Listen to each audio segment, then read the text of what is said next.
All right, one day out from Kamala X Trump debate, do's and don'ts, predictions and more. Latest poll show Kamala enthusiasm waning. Wukong chapter 5 finish later. Get in now. Twitch.tv/Hasanabi. Do we have a blast off meme or no? Did you kill Duskvale? I think so. I don't know. All right, we're posting. Do you dislike thirsty comments made about you? Or are you okay with that? Yes, I'm okay with it. Yes, I will be collabing with Jason later after my stream. You saved a meme yesterday for today. I missed that, but we're just already posted. Hasanabi, please find all the hidden areas and chapters. Return to the mirror room in chapter 3 for a secret Erelon fight with sick loot reward. Wait, what? Yeah, Jason the wee wee. I'm gonna be on a stream later today. Yeah, W-Unk status. Folks, we're live. We're alive. Let's get it popping. Let's get it twisted. Don't get it twisted, actually. Are you having any momentum on tomorrow? Yes, I will be. Since I know you always like looking at the latest Apple products, here's the latest from the launch this morning. Dude, I'm not gonna lie. I think Apple's latest shit is so goddamn mid. I do need a new iPhone right now because mine is super broken. But I don't even know if it's worth it. Like, is there anything new in the new Apple iPhone? Like, is there anything new ever? Like, when is the last time they made like a bold leap in technological innovation? Like, I can't remember the last fucking time they did that shit. If anything, they probably put like AI Garbo in it, which I don't know if they did or not. That is immediately my suspicion because everything has like AI garbage bloatware. Every single goddamn thing is just like loaded to the fucking brim with bloatware AI Garbo. Okay.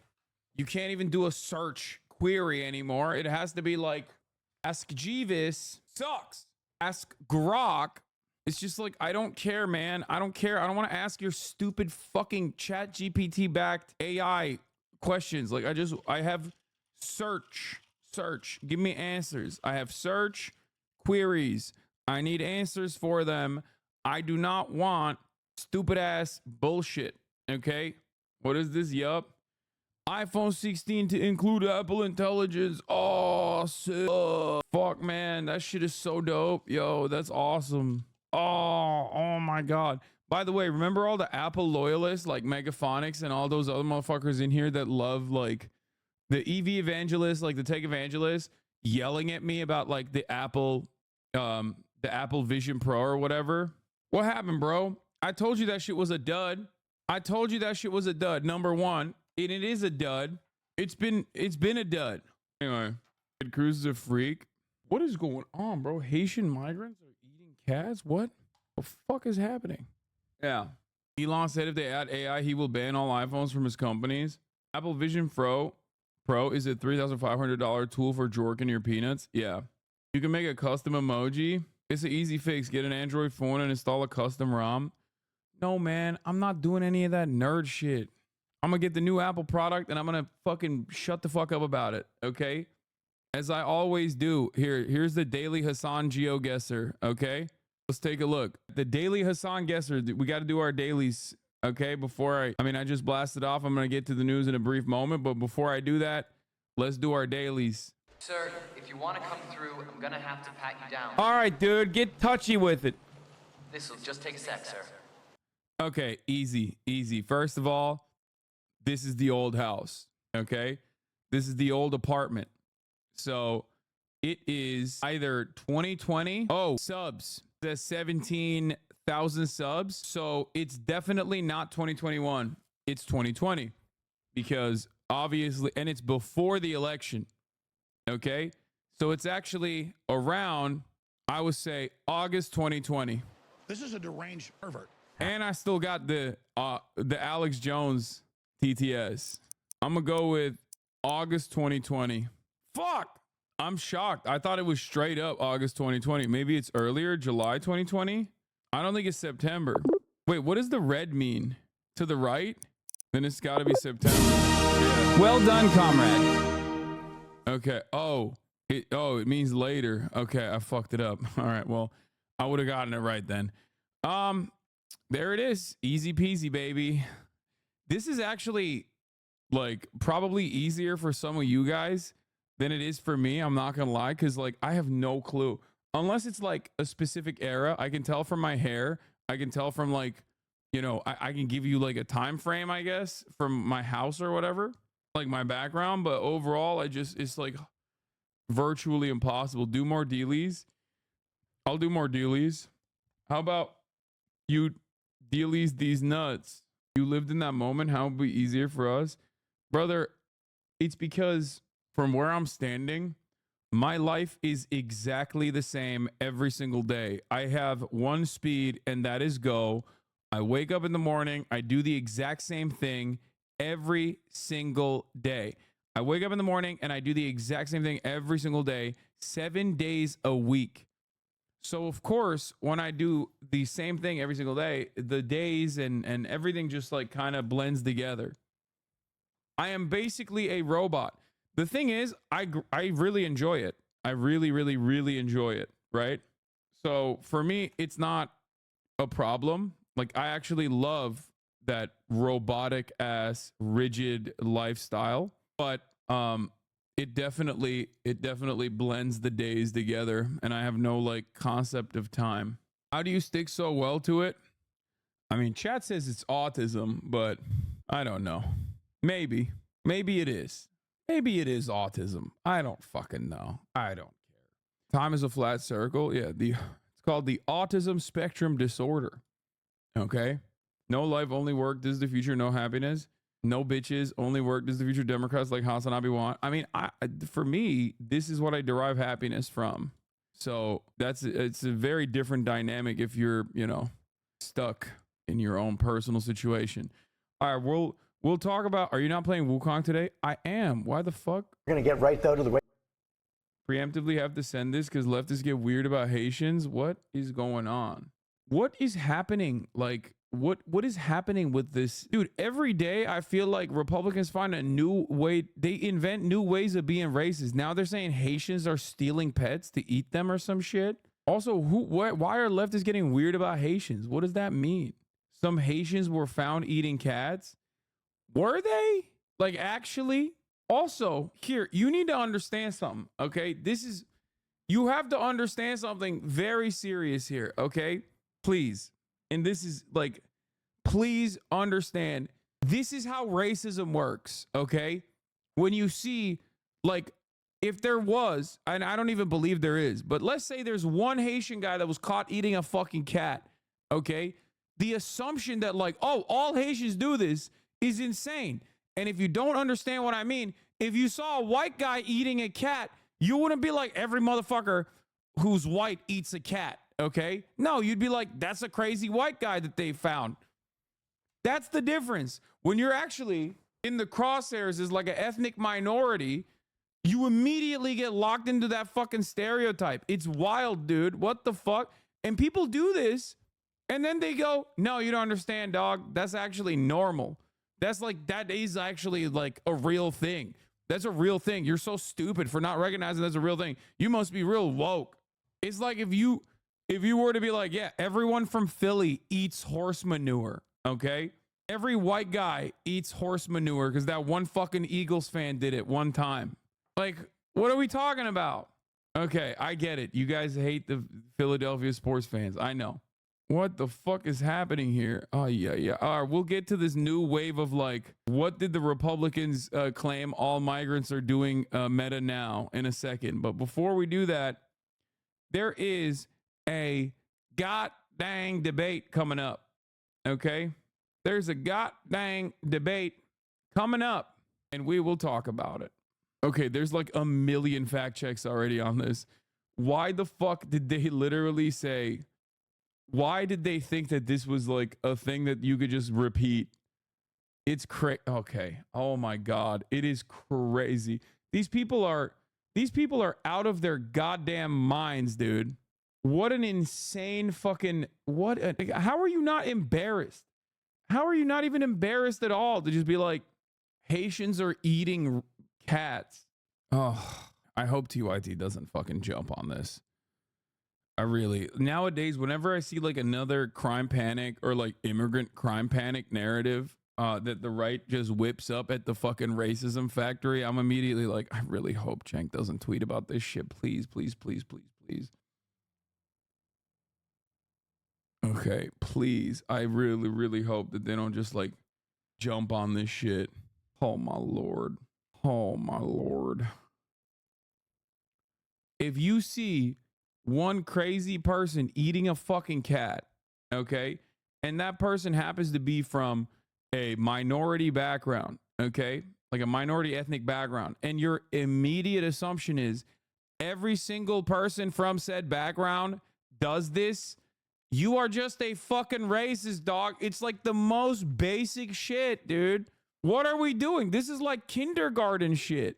It's crazy. It's straight up like I don't understand how we've like decided not as Americans. We're like, nah, actually, I'm gonna be doing level 1 racism. It's like the most basic thing.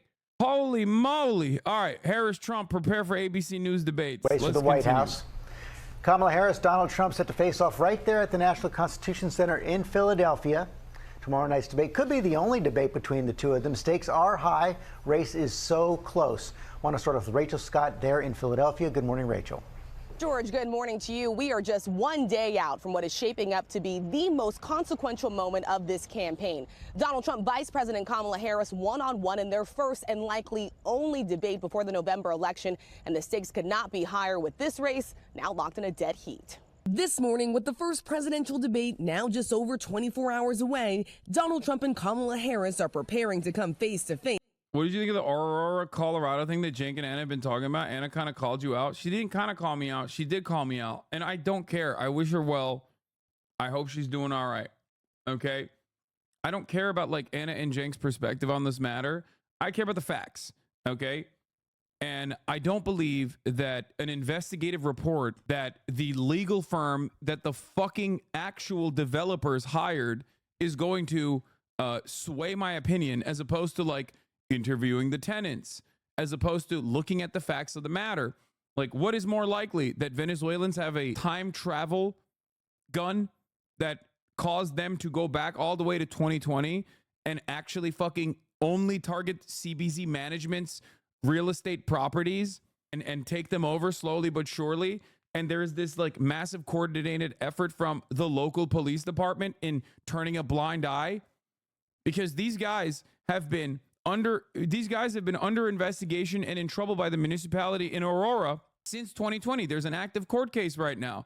They've had multiple properties get condemned at this point due to a state of disrepair that they left it in. What's more likely? A slumlord being a fucking slumlord and refusing to hire a private waste management company, and that's the reason why trash piles on? Or because like Venezuelans time traveled into the fucking past, okay? Venezuelans time traveled into the fucking past and actually secretly overtook only CBZ management properties. Only CBZ management properties. Nothing else. Just CBZ management properties. That's it. It's pretty basic. It's like a pretty simple open and shut situation. The very same local news outlets that ran with that propaganda that CBZ management came up with in an effort to extend their court date all the way into February, okay, and resolve it later in time, because there is an active court case, okay, within the municipality for CBZ management as a direct consequence of mismanaging their own properties that happen to be comprised of not even undocumented, but just like Venezuelan migrants with TPS. Nobody says that like there aren't gangs in the area or whatever, but the entire point of contention is whether or not those gangs actually overtook those properties. Okay, CBC management's claim is they overtook those properties starting in 2023. Okay, but you've had active issues with the municipality since 2020. So what the fuck does that mean? You had another property get condemned. You have all 4 of your properties in Aurora, Colorado have these exact same complaints lodged against it. Trash piling on, mismanagement, state of disrepair. The real crime in that situation is the fact that those dog shit fucking houses that literally don't have roofs in certain instances are still being charged. Those Venezuelan migrants are still paying $1,400 a month for those units. There's mold everywhere. That's the real fucking crime. If there was any goddamn justice, that dude would be fucking in jail, okay? The slumlord be in jail. Anyway, it's just very frustrating because it's such a clear cut It's such a clear-cut case. Venezuelan gangs are stopping me from going to work and even some social obligations. Yeah. Venezuelan gangs are actually stopping the top of the hour air break from being served. Yeah. So look at that now. $1,400 to $2,000 according to the actual reports.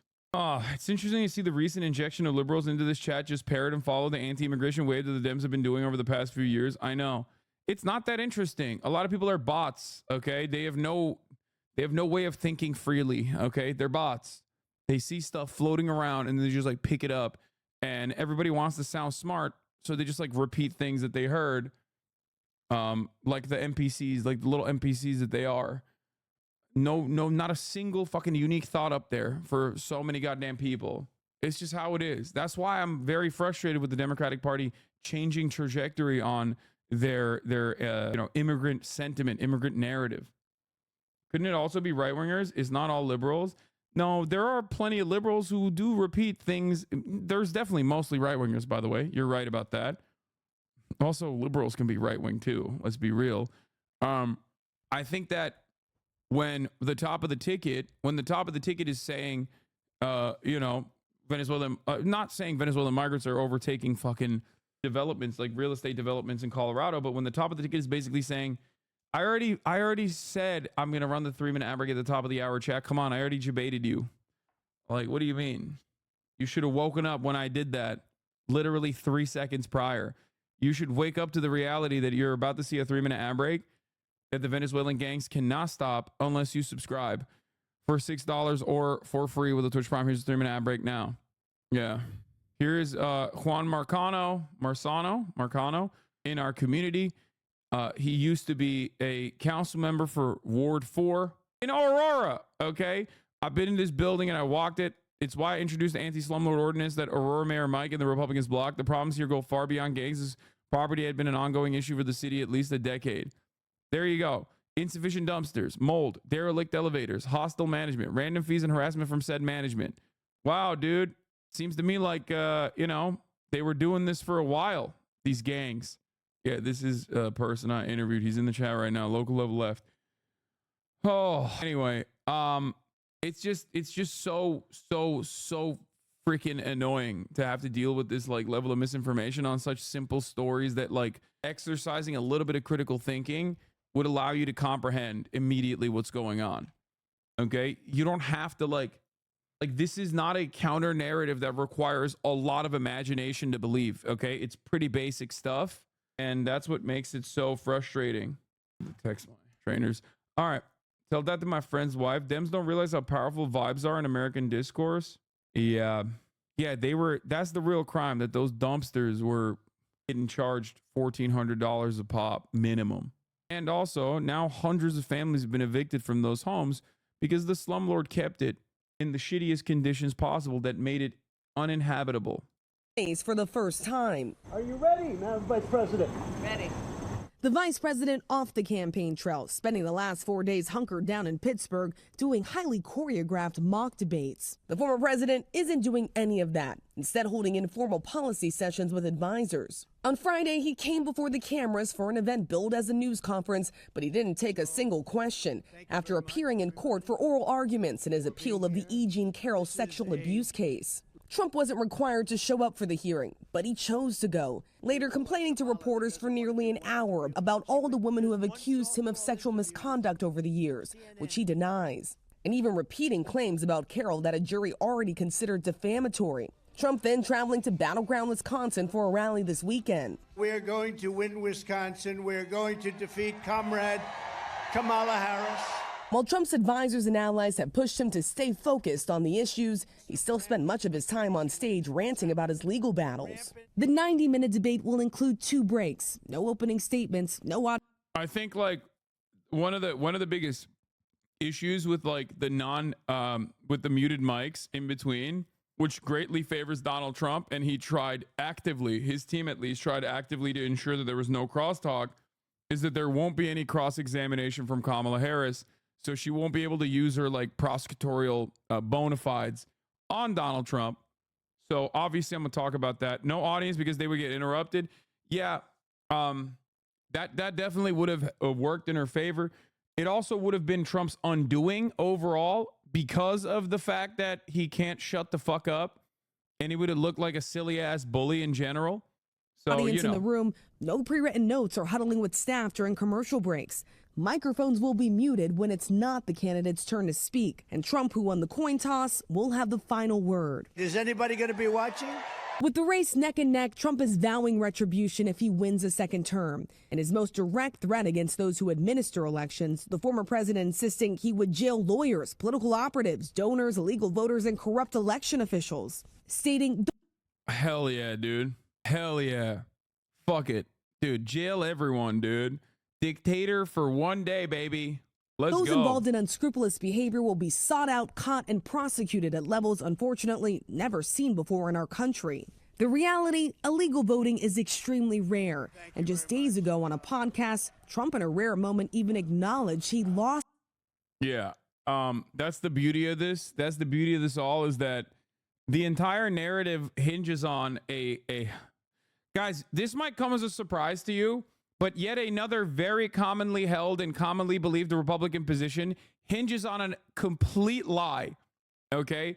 There is a shit ton of evidence to show that it is a direct lie. So many studies have been conducted on this. So many studies have been conducted on this. The notion that undocumented migrants and illegal voting is happening at levels that you've never seen before is an abject lie. And it's not just a lie that Donald Trump is like single-handedly responsible for propagating. This is a lie that has been at the heart of the Republican Party's commentary for quite some time. The reason why they've been pushing this lie over and over again for years and years and years is because you need something. You need like a fundamental problem. And if there is no such problem, you have to create a problem so you can advocate for enforcement. You can advocate for some kind of like restriction on the voting process. You have to lie and claim that like millions of undocumented migrants are voting in elections illegally so that you can say, and this is why we need restrictions on who gets to vote. That's it. That's it. There is not a single thing that the Republican Party actually advocates for that is not completely made up. Okay? Every single issue that the Republican Party advocates for is born out of a right-wing, media-backed hysteria that is completely bullshit, okay? Completely. Which is why if you ever find yourself, this isn't to say like the Democrats are good, okay? They're not. They're not. They're bad. Having said that, however, if you ever find yourself in agreement with a right-wing narrative, whether it be trans panic, right? Like, oh, trans people are doing this, trans people are doing that. Or whether it be immigrant crime narratives or immigrant narratives or crime narratives in general or election security narratives, immediately knock yourself out of it because you have been duped, my friend. That's it. Okay? That's it. That's it. I agree with dropping out of NATO. Okay? Also duped. Donald Trump never dropped out of NATO. Donald Trump simply looked at NATO for what it was, a protection racket, and demanded more from the NATO partners. And not only was that such a profoundly good idea for Donald Trump, that Joe Biden also continued that policy. Okay? So the idea that like Donald Trump was ever going to drop out of NATO or whatever, bullshit. He claimed he would, but he actually didn't even claim he was going to drop out of NATO. He just said, give me more money. Our allies in NATO need to pay us more for the protection that we offer them. And that's it. And not only was that apparently not such a bad idea, that, you know, the Biden administration also followed through on that. So there it is. Yeah, you think Donald Trump was going to pull out of NATO? I got a bridge to sell you, okay? That's not how this works. Neither party is actually going to dramatically reduce military spending. That's not a real thing, okay? It is bipartisan. It is one of the most important single bipartisan issues, okay? Both parties are backed by the military-industrial complex. NATO is directly a funder and facilitator. Y'all are crazy. This won't age well? What do you mean? You think like Trump is actually going to pull out of NATO? That's what you're saying? They would assassinate him. Like, what are we talking about? Like Bernie Sanders would never pull out of NATO. What are we talking about? That's not a, I just don't, like, he was president for 4 years. He didn't do that. What do you mean? Fuck are we talking about? Anyway, as long as the USA needs European soldiers for their wars, NATO is still going to exist. It's not even necessarily, no, it's not the United States need for, it's not even the United States needs for European soldiers, okay? That's not it at all. No, it is money, okay? It is two reasons. One, you get to enforce control over all of these nation states. That's number one. And number two, it's money. It's money. It's money. You're giving them weapons. You're giving them weapons. We're building the weapons. We're subsidizing the building of these weapons. Then we're giving them money to buy the weapons, or we're taking some money from them to purchase American weapons. That's a massive part of it. And Trump knows that. He's not that stupid. I mean, he is pretty stupid, but he's not that stupid. He knows one thing, and that is where his bread is buttered, okay? This is why no American president is going to pull out of NATO. And that's not just my assessment of the matter. If you listen to like enough NPR, and I certainly do listen to a lot of NPR, even they talk about how similar the bipartisanship is, or how similar the foreign policy opinions are in general. There are some distinctions here and there. Donald Trump greatly accelerated in Israel in a way that no Democrat would, okay? When they had the opportunity, they didn't do that.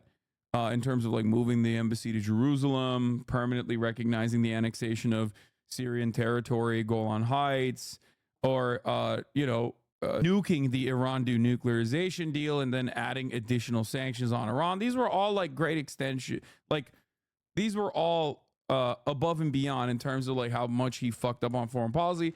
And then there was some good in terms of his dealings in the South Korean, North Korean talks, allowing North Korea and South Korea to have the conversations on their own, and even de-escalating military drills in the surrounding region. That was actually a pretty solid thing that Donald Trump did, and that was actually one good and a lot bad in terms of foreign policy. Ultimately, though, neither party is actually going to dramatically change. Neither party's actually going to dramatically change foreign policy. The Afghan pullout was partially his doing. I know, but he never had the fucking courage to pull out. That's what I'm trying to say. And to be fair, I don't think he would have pulled out from Afghanistan. Like, that's what I mean. Joe Biden is actually brave, bold, and beautiful for doing that fucking pullout, doing that withdrawal. Respect. I will always respect him for that. I will never respect him because he lost all of my respect after he became the most unhinged genocidaire of all time. But the Afghan pullout was good, objectively. Lost the last election. I was told if I got 63 million, which is what I got the first time, you would win. You can't not win. And I got millions of more votes than that, and lost by a whisker. In response, Democratic. Yeah, people were so mad about this. I saw that little fucking Nazi freak, Nicholas Fuentes, also complaining about this. This might be the only time I actually show his ugly ass face on this broadcast, but does anyone have that clip? It was pretty funny because like Donald Trump rarely ever says he lost the election, but this was one of the few moments where he openly recognized it, like dead to rights. Yeah, but there is has he ever? No, I mean he's like made inferences to the fact that he is not the president and that he lost for sure. Here it is. It's just because it's bullshit. They sold out. They sold out everything that MAGA represented at one point, and everything that it was is no longer. It's just really sad. And the 2020 comment, it's like, wow, that's how pathetic it's gotten. He's admitting, he says, "Oh, I lost by a whisker." So what was the point? Like, what's the point of any of it? This is a neo-Nazi. His name is Nicholas J. Fuentes. For those of you who don't know, for those of you fortunate enough not to know, I apologize for assaulting your sensibilities by showing you the number one booger-eating neo-Nazi in the United States of America at this moment. Kanye's friend, he has dined with Donald Trump, as a matter of fact, alongside Kanye West. Some more notable moments in his career. I will forever say, outside of Kanye West, like giving him a national prominent platform, fuck Kanye West for that, by the way, forever.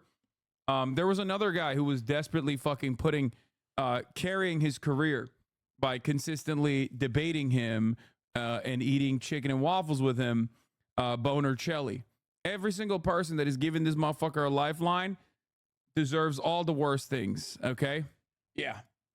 Sometimes debate lords end up inadvertently, or maybe deliberately, who knows, giving prominent platforms to people because they really want to fucking debate them. Sometimes they even end up going all the way and censoring people, calling them a Nazi in your own community, for example, maybe in your subreddit. Yeah. Prominent liberal commentators. Oh, not prominent, really. All right, let's continue. You lost in 2020? Seriously? I mean, what are we even doing anymore? Then you're a loser. Then you're a loser. You just lost. Then you lost to Joe Biden. You deserve to be charged. If he admits that he lost, then that actually vindicates the DOJ charge against him. Because the charge is that he knew he lost. Yeah, this guy thinks Jewish people control the world and denies the Holocaust openly. If you interact with him in any way other than disgust, you are nihilistic or equally crazy and racist. I agree. If you got one Nazi at a table and 10 people, you got 11 Nazis at that table. Okay, I do. But he lied to defraud the people. That's the DOJ's charge. So why did we do Stop the Steal? Why did anyone go to January 6th? Why is anyone sitting in jail? Why did anything bad happen to anybody? Why did everyone get censored? Why is everything bad that has happened to the people that are involved, why did that need to happen if you're just going to walk it all back and say, oh, I lost? Well, it would have been good to know that. Yeah, because you guys are all fucking dumbasses. That's why. You're dumbasses. Like, not only are you a Nazi, which automatically makes you a dumbass, okay, but you're so fucking stupid that you personally thought in your fucking dumbass mind, I guess, that like Donald Trump gave a shit about anything beyond his own narcissistic tendencies. Like, what do you mean? Like, yeah, of course. Before 1,600 people got charged, it would have been good to know that before I had all my money frozen, put on a no-fly. Given that analogy, what do you think about the Cheney endorsement? I already fucking ripped into the Democratic Party so fucking much about the Cheney endorsement and like even recognizing the Cheney endorsement. We'll talk about it a little bit further. That gives Donald Trump a massive fucking W moment at the debate tomorrow night. If he just turns around and says like, you got Dick Cheney's endorsement. He's responsible for the deaths of millions and bringing America into permanent war. You love war. I hate war. I'm the peaceful dove. I list banned from everything, lost all banking and payment processing. Would have been good to know that before I, in 2017, dedicated my life to this as an 18-year-old in college. Just feels like a big ripoff. And don't get me wrong, I'm an adult. It's not whining. I'm not complaining about it. I'm saying you can't say those things for that reason. Like, don't get me wrong. I don't regret anything, and we all make our choices. And look, it didn't work out. It is what it is. So I'm not mad saying I want those years back. I want those decisions back. I'm not saying that. One of the funniest parts about like young Republicans is that they literally just like look 40 and 14 at the same time. Nick Fuentes is, of course, no different in this circumstance. But should we be worried about polls? I don't really follow them, but I follow Nate Silver. I mean, yeah, if you want the Democratic Party to win, okay, then yeah, you probably should be worried about the polls. If you're a liberal, we're going to get to that. Hold on, let's finish this. I'm saying that just goes to show what a tremendous betrayal it is. Yeah, I love that his issue isn't with reality. It's with Trump's admission of reality. Yeah, for sure. For sure. He's basically saying, why the fuck would you admit that? You're making us look like fools. Because you are. Automatically. If you lock down, if you put your fucking self out there, if you put your name out there, if you put your body out there, okay, for a guy like Donald Trump, yeah, of course you're going to get cooked. Of course you're going to look like an asshole. Because he's a fucking asshole. In the simplest terms, he's just like a very narcissistic guy. Is It's just such a callous indifference to the sacrifices that his supporters made on his behalf. You know, people are more willing, I think, to tolerate losing than a total betrayal. You know, it feels now like the whole thing, and it wasn't pointless, but that's how it feels at this point.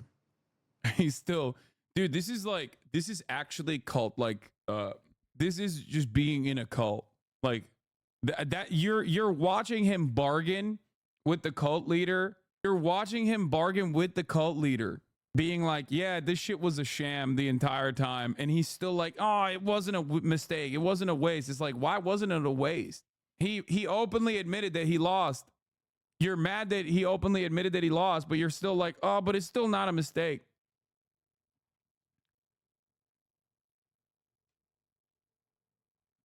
Does Fuentes have any pull with the Republican fan base? Not really. I mean, he should have less than zero pull, but the fact that there's any pull at all is alarming. Okay, this is an out and about neo-Nazi, like straight up Holocaust denying neo-Nazi. Okay, so I know everyone considers me to be an extremist, but I'm the logical conclusion of Trumpism from 2016. I was the Trump generation. I turned 18 when he became president. I was one of the first guys, one of the first influencers in the post-Trump world. And, you know, and I didn't leave the movement. The movement left me.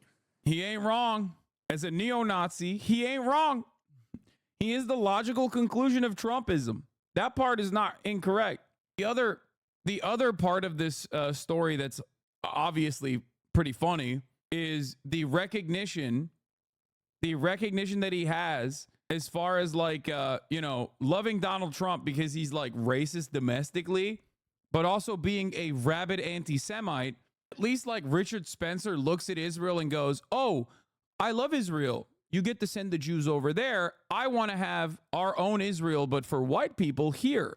This neo-Nazi, on the other hand, is like, oh, I hate Israel. Jews control the media. Jews control every aspect of our lives. And then he's like pro-Trump beyond that. Okay? And it's like, what do you mean? If there's one guy in American politics that is more pro-Israel than fucking Joseph Robinette Brandon, it's Donald Trump. Now, Donald Trump doesn't really give a shit overall about anything beyond Donald Trump and what represents his interests, but enough money has been funneled into his campaign and enough doors he has opened for pro-Israeli sentiment that like he's never going to back away from that position. Okay. First Sheldon Adelson and now Miriam carrying on the torch of like permanent annexation of the fucking West Bank is so funny. They just like try to overlook that fact. Election lawyer Mark Elias, who works with the Harris campaign, writing, "We won't let Donald Trump intimidate us. We won't let him suppress the vote. We won't let him subvert the election." That fear about democracy, shared by a handful of Republicans, including former Congresswoman Liz Cheney and her father, former Vice President Dick Cheney. Animals. Okay. Fuck both of these people. The Democratic Party is ridiculous for even like spending 3.5 seconds on these endorsements. Okay. These endorsements are not going to get you a tremendous number of voters. Okay. They're not. These are both people who have zero constituencies. Okay. Anytime I hear someone in the chat was saying, Hassan, when I saw the Cheney endorsement, I was reminded of your rant. Does anyone have the rant of me talking about fucking how Democrats love Republicans post DNC, like on the last day of DNC when it was popping off? That's what it is.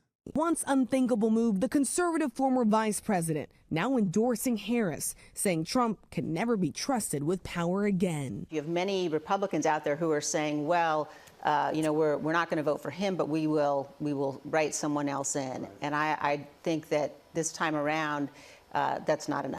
Oh, here it was. Here it is. Only motherfucker that actually hates Republicans. Okay. Only motherfucker that actually hates Republicans. Okay. I'm gonna say it. I'm saying it, dude. I think Democrats don't fucking hate Republicans as much as I do. Okay? They love saying, oh, I guess you want to vote for Trump then. But like, dude, you don't fucking hate Republicans. You want them in your party. You desperately, advocate for them to come to your party. You literally have them at your convention. You have them at your fucking convention. You have them come and speak at your convention. You literally have their loyal soldiers come speak at your convention, the border guards, the fucking cops. Like, you love them. You want to fuck the Republicans. You want to hug the Republicans. You want to kiss the Republicans. You want to be Republican.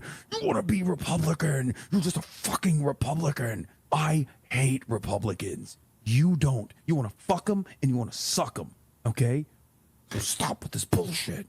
I had to be whisper screaming because, unfortunately, I was in a hotel room. The whisper yelling makes this 10-10 my favorite rant. It's just, it is what it is, you know? They love Republicans. That's what the Democrats love. They love it. That it's important to actually cast a vote for Vice President Harris. Trump is now here at Mar-a-Lago. He heads to Pennsylvania for the debate tomorrow, and he is preparing more than he's letting on, holding those informal policy sessions with advisors, but also with former Congresswoman Tulsi Gabbard, who challenged Harris on the debate stage back in 2019. Also involved in his debate prep, we are told, is Congressman Matt Gaetz, who has been firing questions at Trump on some of the tougher issues, including his legal troubles and his position on When a liberal is abused, he says, "Thank God they didn't beat me." When he is beaten, he says, "Thank God they didn't kill him." When he is killed, he will thank God that his immortal soul has been delivered from its mortal clay. Lenin. Vladimir Ilyich Lenin. I call him Lenin. Some people call him Lenin. I call him Lenin. Comrade Kamala Harris and Vladimir Ilyich Lenin. I've been a staunch supporter of Kamala Harris since Liz Cheney endorsed her. Yeah. Also, Bernie Sanders, how far you have fallen. What are you doing, Bernard? God, he is such a fucking, he is so servile to the interests of the Democratic Party. It's like, bro, you're done with your career. They're not going to give you card check, dog. They're not. Okay? They're not. You're 800 years old. Okay? What are you doing? They're never going to add card check. He literally thinks like, I think his calculation is, if I'm the most loyal servant to the Democratic Party, they will make me a junior partner once again. And maybe I will be able to, like, I don't know, put forward yet another policy measure where, like, I can bring 95-year-old Vermont citizens to Canada to go purchase their fucking insulin, you know? Like, in his mind, he's like, oh man, we'll be able to get, if I'm the employee of the month for the DNC, they will maybe consider card check. Okay. They will not. They despise you, Bernie. It's fine. You know, I get it. Maybe on principle, like, you're like, oh, I want to defend Kamala Harris, but you don't have to go this far. Okay. You don't have to go this far. You don't have to. It just doesn't make any sense, dog. You are literally, he's a politician, not a political commentator. It's his job to fall in line when the Democrats need him. Dude, I know that. I'm factoring that into the calculation. I'm a political commentator who understands the position or the predicament that Bernie Sanders is in.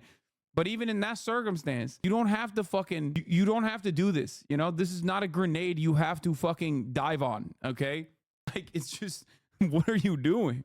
He thinks I'll get card check before I die. Like, I will get like one crumb of like pro-labor policy in the administration before I die. So I'm just going to do everything I can. Before I let you go, I do have to ask you about her recent endorsements by two people who are not progressives at all. Of course, I'm talking about Dick and Liz Cheney. This week, they said they're going to support her. They're going to vote for her. It's worth noting, former Congresswoman Liz Cheney voted with former President Trump more than 90% of the time, was quite critical when President Biden picked her as his running mate. Would you welcome seeing Liz Cheney out on the campaign trail? Like, Liz Cheney was like anti-abortion not that long ago. Like, how did we just like drop that? She is the daughter of a fucking demon. Okay. She's the daughter of a goddamn demon. She was literally anti-abortion openly. And I think she still is. Like, what are you doing? What are we doing? Okay. She has no constituency whatsoever. She cheered for the Dobbs decision. Her dad is even worse. Okay. This man has also cooked Liz Cheney before. Taking national security advice from a Cheney has already caused irreparable damage to our country. We don't need any more thanks. I don't think this is Bernie Sanders tweeting this, by the way. I think this is Bernie Sanders' comms team tweeting this. Okay. Key question for Elizabeth Warren today. Which American cities and how many American citizens are you willing to sacrifice for your policy of forcing the U.S. to absorb a nuclear attack before we can strike back? You know, Hassan, it's okay to defeat fascism just for its own sake. Defeat fascism? Dude, what are you talking about? Dick Cheney, straight up, and I mean this in all sincerity, is an infinitely bigger fascist than Donald Trump. Okay? That's not even a question. Donald Trump's 4 years in office caused a lot of fucking harm, okay? Both globally, but certainly domestically. And having said that, it still did not meet the George W. Bush administration.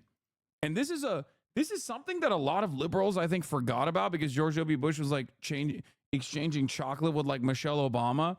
And there is this like weird, well, not weird, unfortunately, expected tendency of people to, liberals specifically, to like whitewash former war criminals and their background. Dick Cheney is responsible for the death of millions, okay? Millions, tens of millions of people displaced. The war on terror, domestic policies such as the Patriot Act, like these are all the Cheney admin.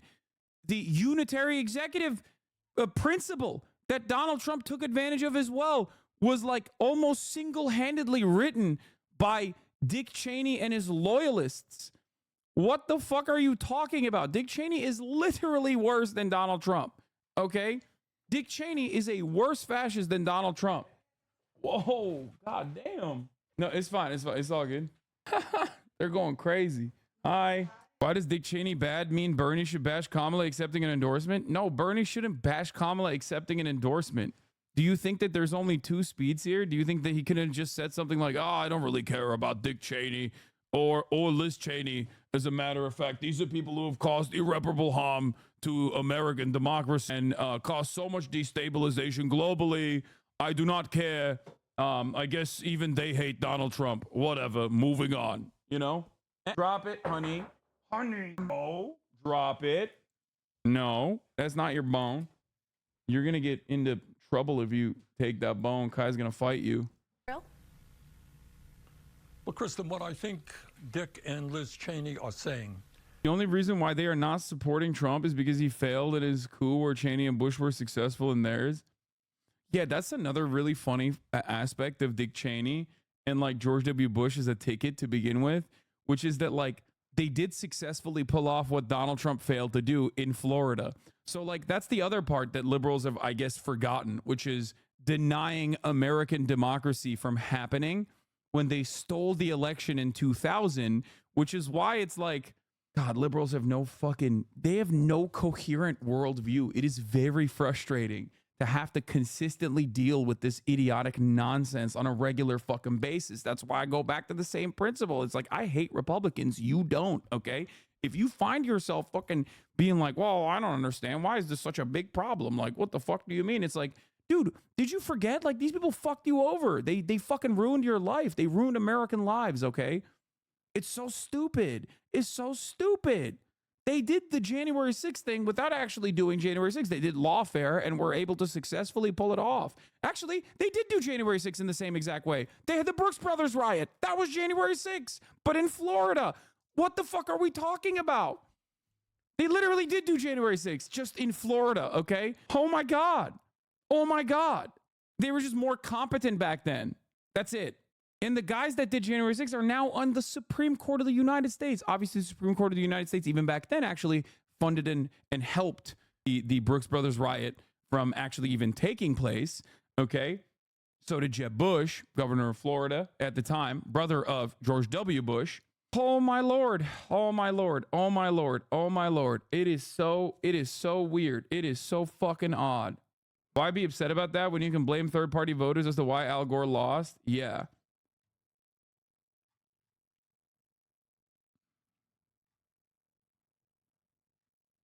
George W. Bush competent? Yes. The George W. Bush Republican Party was more competent than the Trump Republican Party. It's true. Is that in this existential moment in American history, it's not just issues. Cheney and I agree on nothing, no issues. But what we do believe in is that the United States should retain its democratic foundations. Does Cheney agree with that? Does Dick Cheney believe that? Are you fucking insane? Bernie, you were there, okay? First of all, you were there when America was invented. You were there when racism was invented. And you, of course, were there when Cheney definitely did not care about that at all. You should know better. He does not care about preserving American democracy. Oh my God, Bernie Sanders. What are you saying, Bernie Sanders? And it's not just Cheney. I think there is a significant number of Republicans who say, well, you know, I may not agree with the vice president on this issue or that issue, but I cannot support somebody who's a pathological liar, somebody who fomented a insurrection to overthrow the election return. So I applaud the Cheneys for their courage in defending democracy. Obviously, on all the issues, we have very different points of view. All right. Including defending democracy. What is happening? Oh my God. Dude, he got hit with the stroke gun. Remember when he was running? He got hit with the stroke gun. It's the Fetterman stroke gun. Remember, he had a stroke too, okay? And noticeably more pro-Israel after that, and noticeably pro-establishment after that. I think the CIA got to him, okay? I think the CIA stroke gun that makes you more pro-Israel and pro-establishment Democrats got him, okay? Yeah, he had a heart attack during the campaign, if you remember. And this motherfucker came out of that heart attack like harder than ever, which was crazy. It was actually shocking how with it he was post that heart attack. It turns out the CIA heart attack gun got him and made him even more pro-Israel and made him even more pro-establishment Democrat. Anyway, God, they're gonna rip Kamala to shreds, dude. Let's not stop doing Bernie like that. You know he means even extremists like her actually voting for Kamala, despite disagreeing with her. It's a good point to make overall to show how bad Trump is. Adolf Hitler, okay? Adolf Hitler.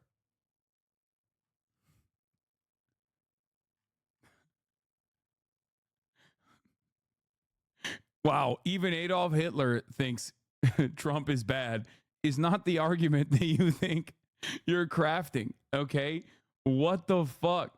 Dick Cheney is worse than Donald Trump. This does not mean Donald Trump is good. It just means that's how bad Dick Cheney is. Please stop.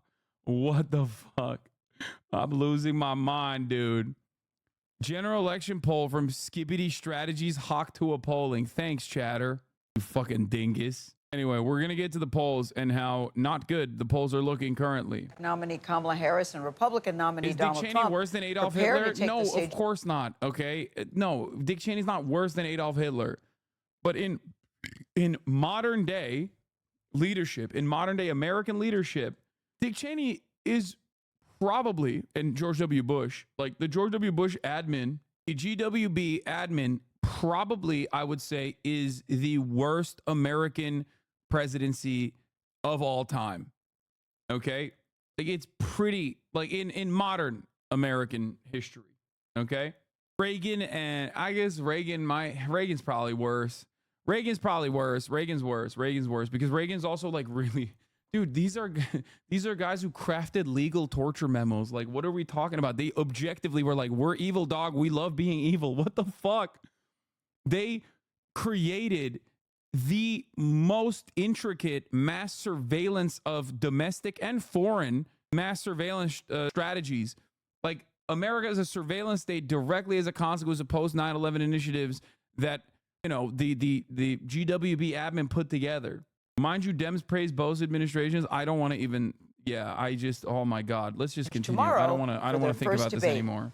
Our up-to-date CBS News Battleground Tracker shows an extremely tight race in 3 crucial states. That's Pennsylvania, Wisconsin, and Michigan. Weisha Zhang is in Pittsburgh with the Harris campaign. Vice President Harris emerged from intense debate preps twice over the weekend for a Sunday stroll with her husband. Are you ready, Madam Vice President? Ready. And to visit a local store. And we are all in this together. Yes, we are. Harris is using extended mock debates to sharpen her case against Trump, while his sessions have been informal, according to sources familiar with their strategies. It's time to turn the page on the divisiveness.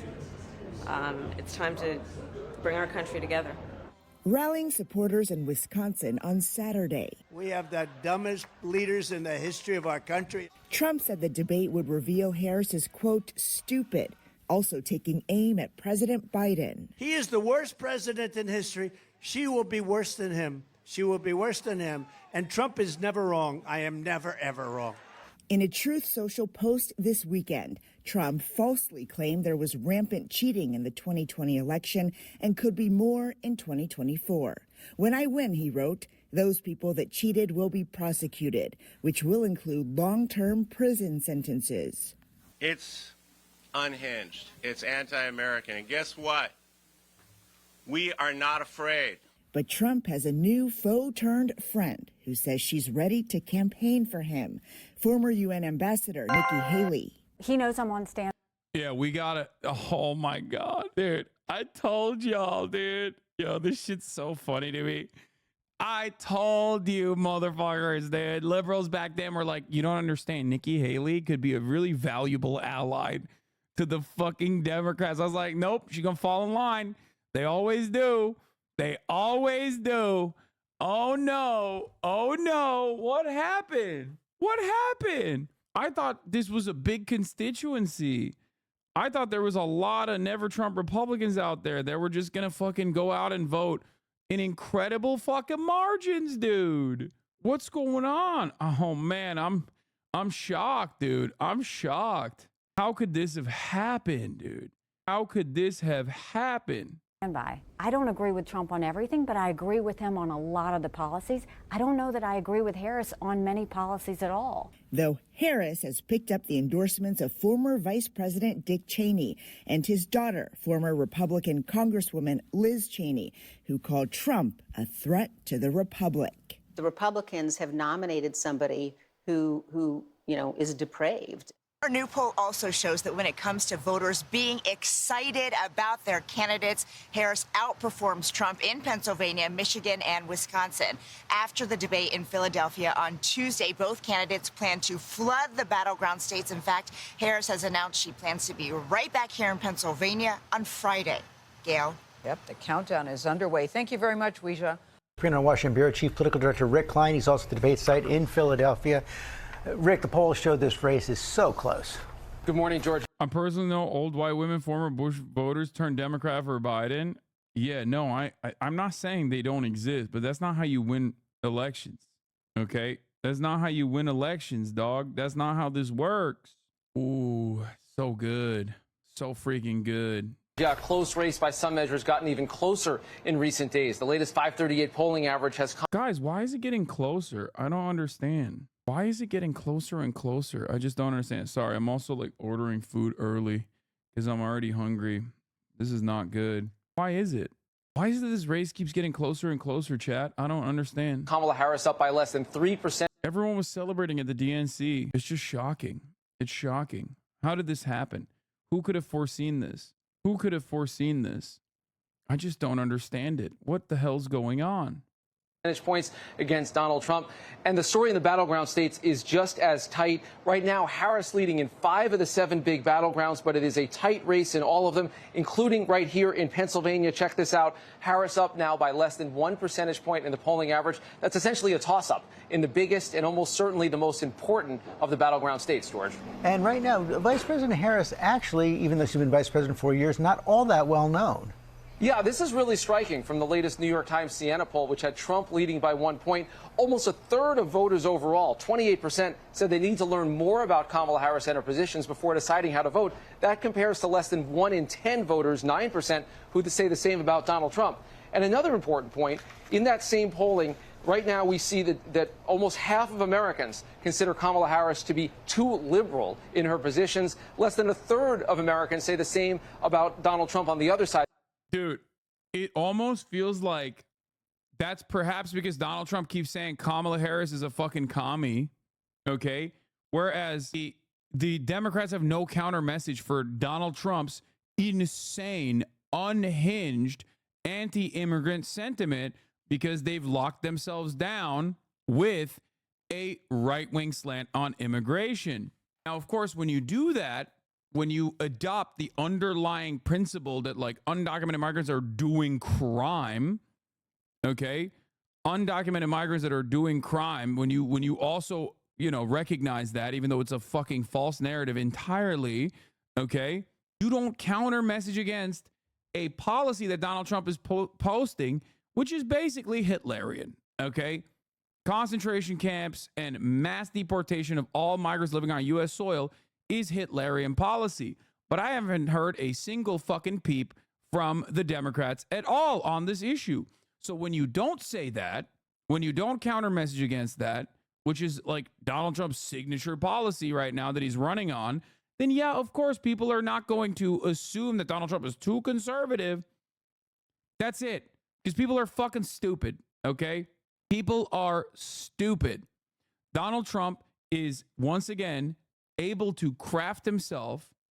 Why are you kind of rooting for Trump? Because the Democrats are also moving to the center. Don't you think it's a good thing that both parties are coming to the center? That reduces the polarity. I'm not answering these fucking stupid ass questions ever again, dude. I'm done. I'm done talking to fucking centrists. I'm done. We're done. We're not having that. We're not having that today. I don't want to get mad.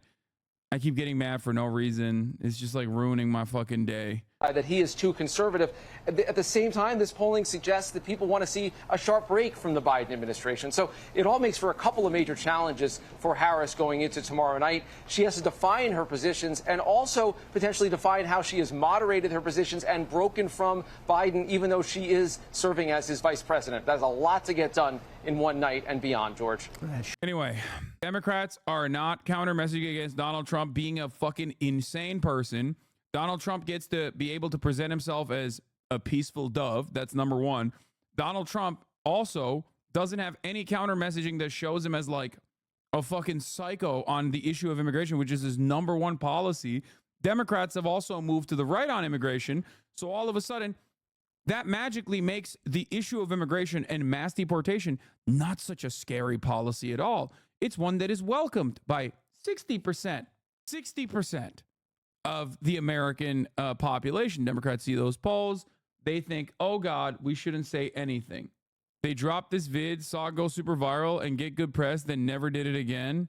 The only thing that might be able to explain their media strategy is that they just don't want to work. Yeah, I think that, I mean, this was like boring overall, but I think it like humanized both of the candidates, I guess, for people that do care. I don't really think that this is that big of a deal. What I do think is a big deal is the amount of momentum and the amount of positive coverage Kamala Harris got by not being Joseph Robinette Biden, the amount of momentum and enthusiasm that swung in her direction that genuinely changed the trajectory of the race. Okay? The race went from Joseph Robinette Brandon losing the race to Donald Trump to Kamala Harris actually potentially winning the race against Donald Trump. And since then, it seems like since the Waltz pick especially that carried more of that momentum, they have been desperately trying to be like, no, we are literally Joe Biden. I promise you we're Joe Biden. I beg you to understand this is the Joe Biden ticket. You love Joe Biden, right? You love Joe Biden a lot. We are Joe Biden, which is very weird. I've been saying this for months. Kamala Harris had momentum because she wasn't Biden. Now that she spent most of the post-Tim Walz VP pick cycle running as though she is Biden, she's losing that momentum. And the funniest part about this is that just like the Democrats dropped the fucking New Deal Democrat era, the New Deal Democrat policy making, both with Carter and beyond, okay, especially in the post-Reagan world, they're doing that shit again. Yes, I have this ready to go as well. Harris's debate challenge, pushing ahead without leaving Biden behind.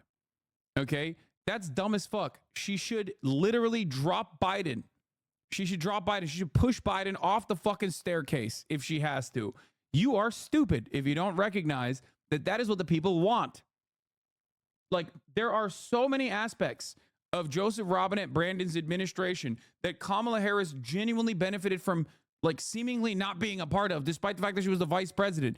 The entire time, the Donald Trump candidacy has been actively trying to tie her now to the Joseph Robinette Brandon administration, despite the fact that she was like a lesser known VP who was just like running around doing fucking all the shittiest jobs that you could possibly do, including serving the top of the hour ad breaks. Okay? Because at the top of the hour, there's a 3-minute ad break. If you no longer want to see those ads, all you need to do is subscribe. A reality that Kamala Harris is very aware of. Okay? If you no longer want to see those ads, you can subscribe for $6 or for free with a Twitch Prime. You bastard. Hell yeah. Here's a 3-minute ad break now. People see her race and gender and think she's more progressive. That initially worked both ways. Young and progressive voters were excited and more conservative voters were opposed. As time has gone on, the right wing sees her gender and race and continues to oppose her, but progressives see her running to the right on policy and stop liking her. She managed to walk the path of defeat. Exactly. Always expect the Democrats to snatch defeat from the jaws of victory. Okay? Always. They will always do it, and they're doing it now. What did I tell you? I said Kamala Harris needs to activate, okay, needs to activate the Obama 2008 coalition of voters. She needs to go progressive, and she needs to motivate younger voters. She needs to motivate more progressively minded voters, the voting blocks that were leaving Joseph Robinette Brandon behind, because Joseph Robinette Brandon's projected path to victory relied on college-educated white voters, okay? It relied on old conservative former Republican Party voters swapping out for the Brandon ticket. Some of those people are not going to turn around and vote for a black woman, okay? That is a reality. That is a reality. These were not like diehard Biden loyalists. They simply saw Donald Trump as a issue, okay? And this dramatically changed the legislative trajectory of the Democratic Party, because they were just like, oh, we are now Republican. We are officially, openly the Republican Party. We are the former Republican Party. As the Democratic Party, we are now the former Republican Party, okay? If you love the former Republican Party, come vote for us. The funny thing is they pick Waltz because he was good on TV and are now hiding him because they are scared to actually have a policy agenda and defend it. That is what is genuinely frustrating. I thought that they would have recognized, that Tim Waltz was going to lock them into progressive policies and defending those progressive policies. That's why I thought that pick was consequential. That's why I thought that pick was meaningful. And now, where the fuck is Tim Waltz? They're making him do radio slots in fucking Minnesota, man. They're making him do radio interviews, bro. I called this. Can I be streamer now? My job is boring. It's insane how well she was doing when she was going by her instincts, and now that she's listening to Biden campaign losers, she starts falling off. Pathetic. Yeah, they just don't want to fucking win. That's it, dude. There's no other rhyme or reason for the way that they have been behaving. They just don't want to fucking win. I don't know. I don't understand it.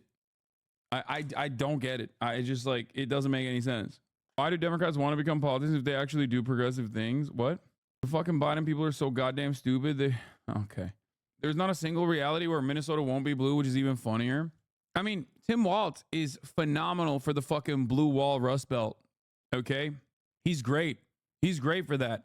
Literally just ship his ass, make his ass fucking do a circle. Okay? From Western Pennsylvania all the way to motherfucking Idaho. Okay? And just rinse and repeat. Make him run circles in that fucking region. That's it. From this moment all the way till November 5th, make him just throw his ass out there, make him fucking, I mean, Iowa, sorry, Iowa, sure, whatever. The entire area, the entire fucking Rust Belt region, he should just be spinning around. He should be spinning the fucking block. Okay? Fuck it. Go to goddamn Wyoming, dude. That's all I'm saying. He's been nominated VP candidate, so just do it. They can't remove him. Yeah, make him do tricks. Okay, make him do tricks on it. Make him run around and do the fucking yokel shit. That's all you got to do. That's it. I understand why it's hard to do, but Harris needs to find some ways to separate herself, not just in the vibe terms, but in some real policy terms from Biden. Yeah, here it is. Do you think the next president should represent a major change from Joe Biden, a minor change, or no change from Joe Biden? Minor change at 32%, no change at 3%, major change at 63%. This doesn't seem really good for the incumbency, doesn't it? It almost seems like the incumbent advantage is gone, okay? It's gone. And we knew that already because Biden is no longer running for president. Why is he no longer running for president? Because the Democratic Party recognized. The Democratic Party recognized that Biden had no pathway to victory. Do you think Kamala Harris represents change or more of the same? Is that a major change? And then there's a follow-up. Is that a major change or a minor change? Okay. 56% of people asked said more of the same. 25% said major change. 15% said minor change. 56% said more of the same. And that number is going to increase the more she comes out and says, I am basically Joe Biden, but younger and a black woman. Okay. If she keeps doing that, she's cooked. I have not stopped pushing this argument over and over and over again. Okay. It's not just about Gaza. It's across the board. That's why every time I see Biden on the campaign trail, I'm like, what the fuck are we doing?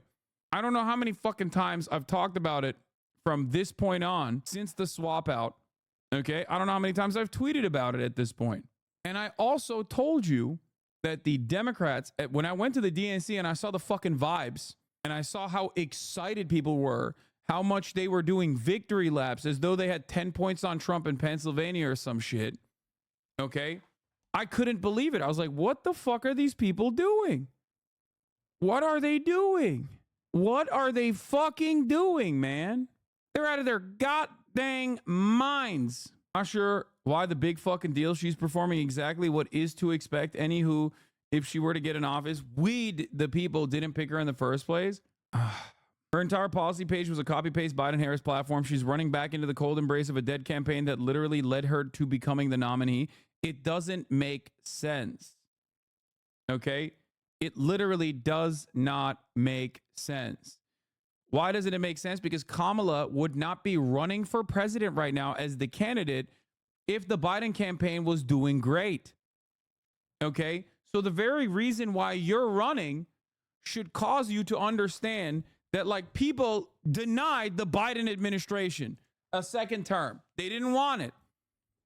These poll results reflect that reality. So why the fuck would you go, well, let me go back and hug the campaign that was so bad, that was so fucking bad that it led me into becoming the face of the candidacy. If this trajectory continues, and for the record, I will say this, if this trajectory continues, and it seemingly is going to continue with no real changes, no real differences, okay, this race is no longer a lock for Kamala Harris in the way that I said it was, okay?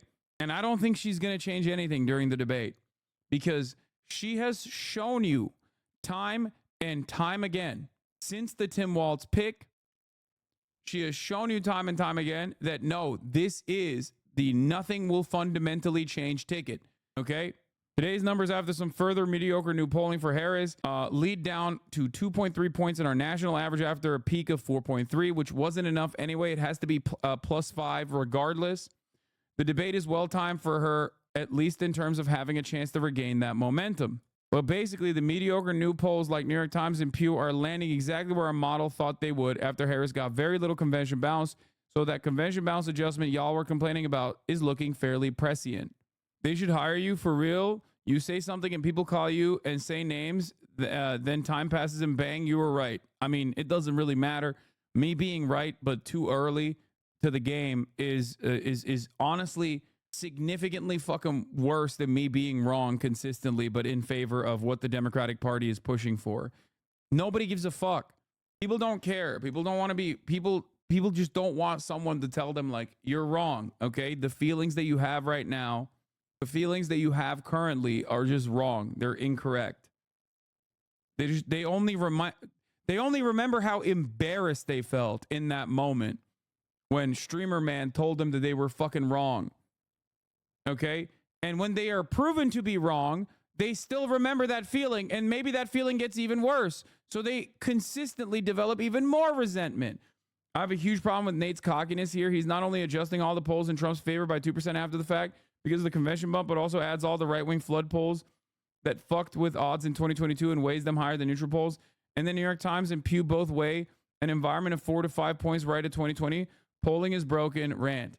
This part is not wrong. You're not wrong. But the reason why pollsters are doing this is because Donald Trump does have a capacity to outperform the polls historically, both in 2016 by even larger margins, but in 2020 as well by at least 2 to 4 points. That's the reason why they're adjusting for it.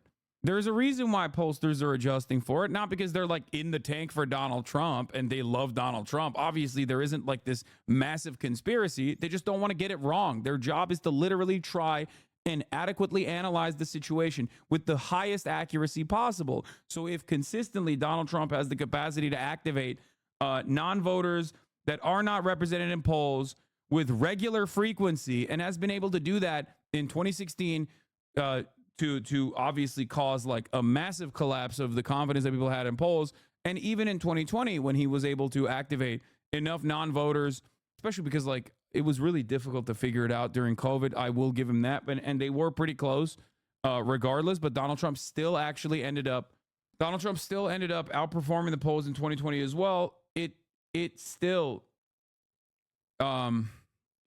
That's the reason why they're overcorrecting in this regard. The 2 to 4 points does not account for consistent Democratic overperformance since Dobbs, a position people consistently point to Trump for. They're consistently using R+3 to R+5 samples, despite the fact that the general elector has shifted a bit to the left.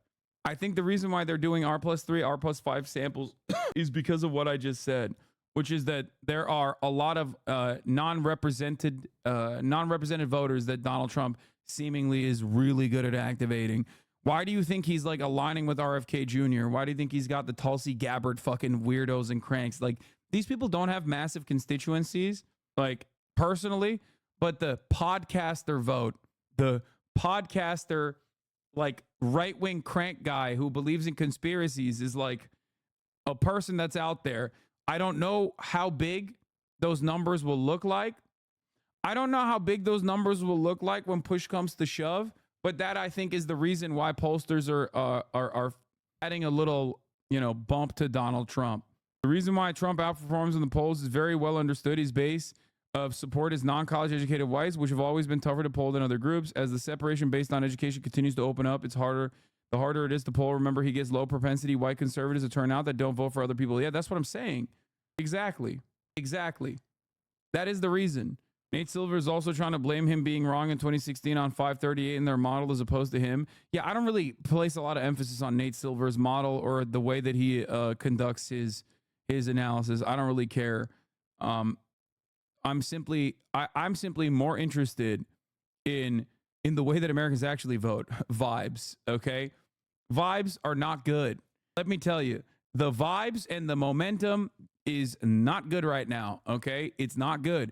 Donald Trump should not be getting a single... Hasanabi is way more of a Lichman guy. Yeah, dude, the 13 keys, baby. I'm a 13 keys guy. It's not that. They're using a baseline NPORS massive Pew poll taken from February to June this year that showed the national environment was R+2. That's the new baseline for their weight for the year. Normally, that's fine. This year, Biden dropped out, and they're still using that old data like it's right, driving me nuts. No one thinks, is this still right? I think it's perfectly valid for people to keep using that because of Donald Trump's performance historically. What is it that would make people who say this is just the same as Biden, who helped them win in 2020, make them randomly decide to just flip the switch and vote red? I don't think it's about turning those guys red. I think it's turning them out to vote again. And the Kamala Harris campaign is having a hard time with this. It could have had a much easier time.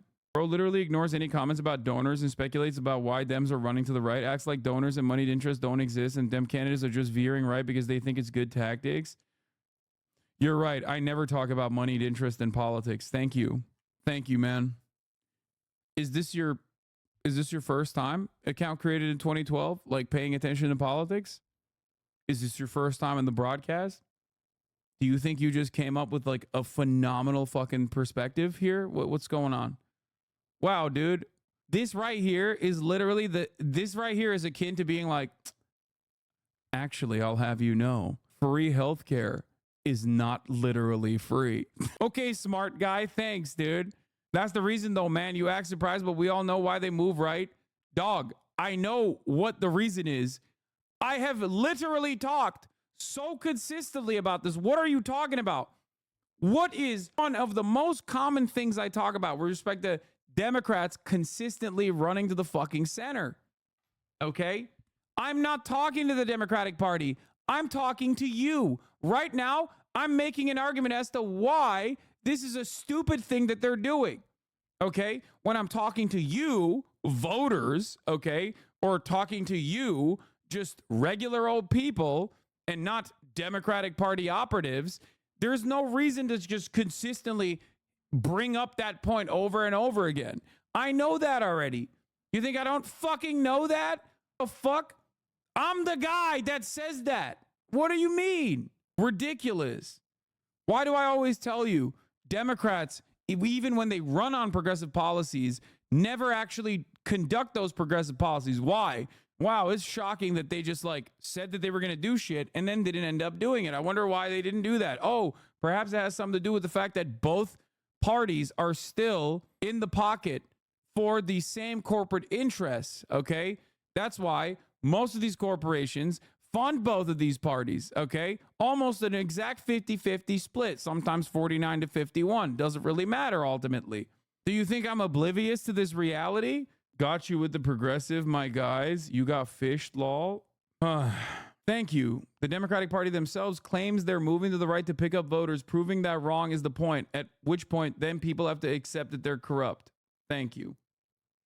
If you know that, then why don't you platform third-party politics? I dare you to interview Jill Stein. I dare you.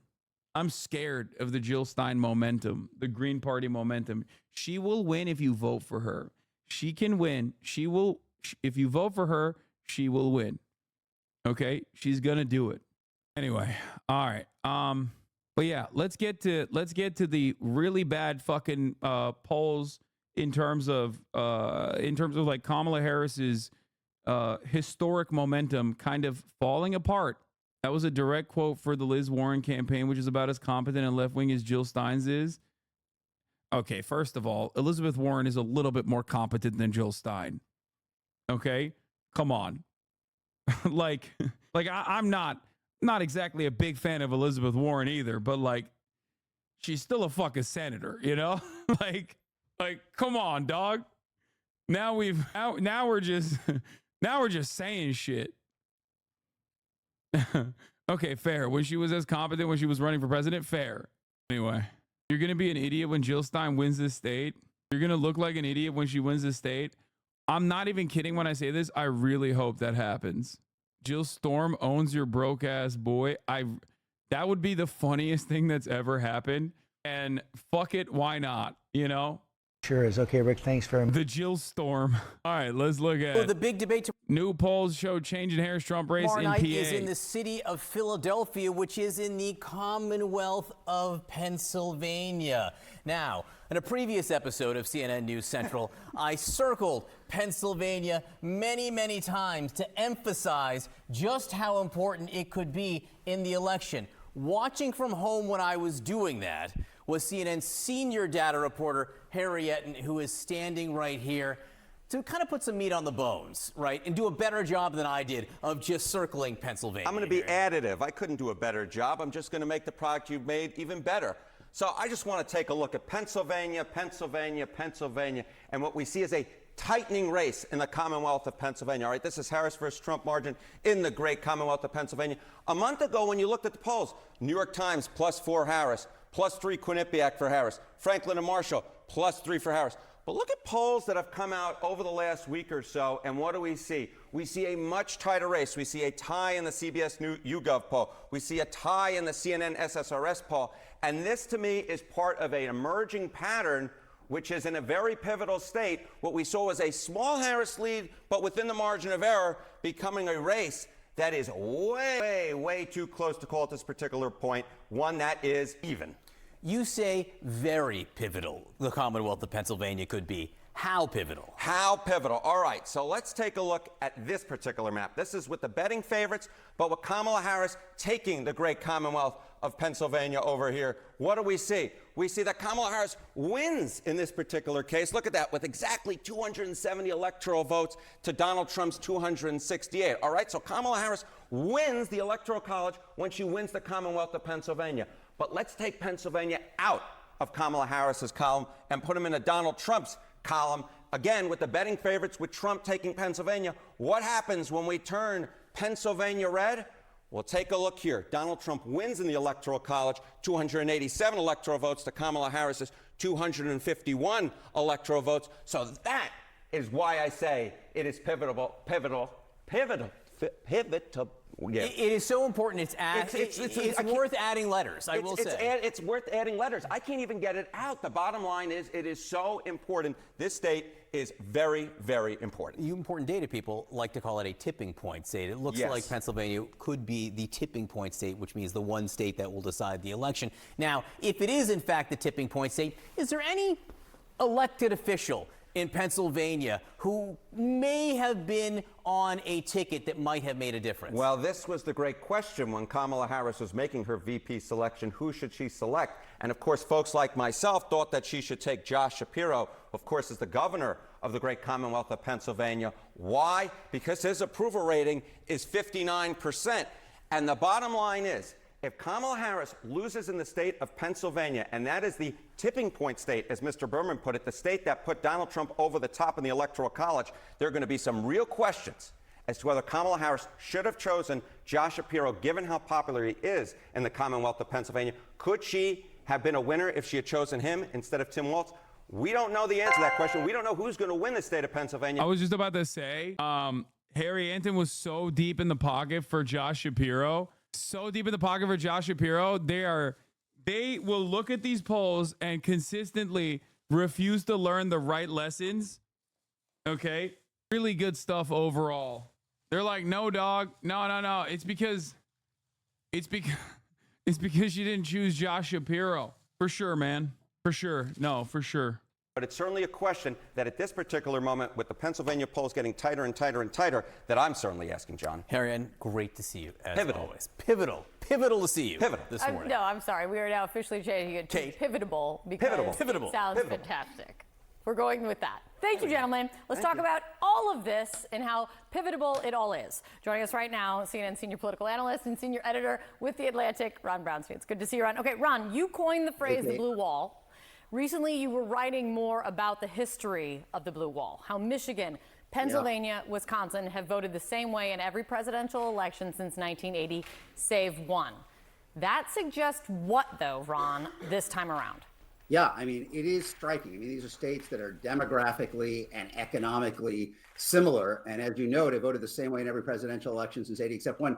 They've even voted the same way in every gubernatorial election since 1994. Except one. They tend to move together. That's the history.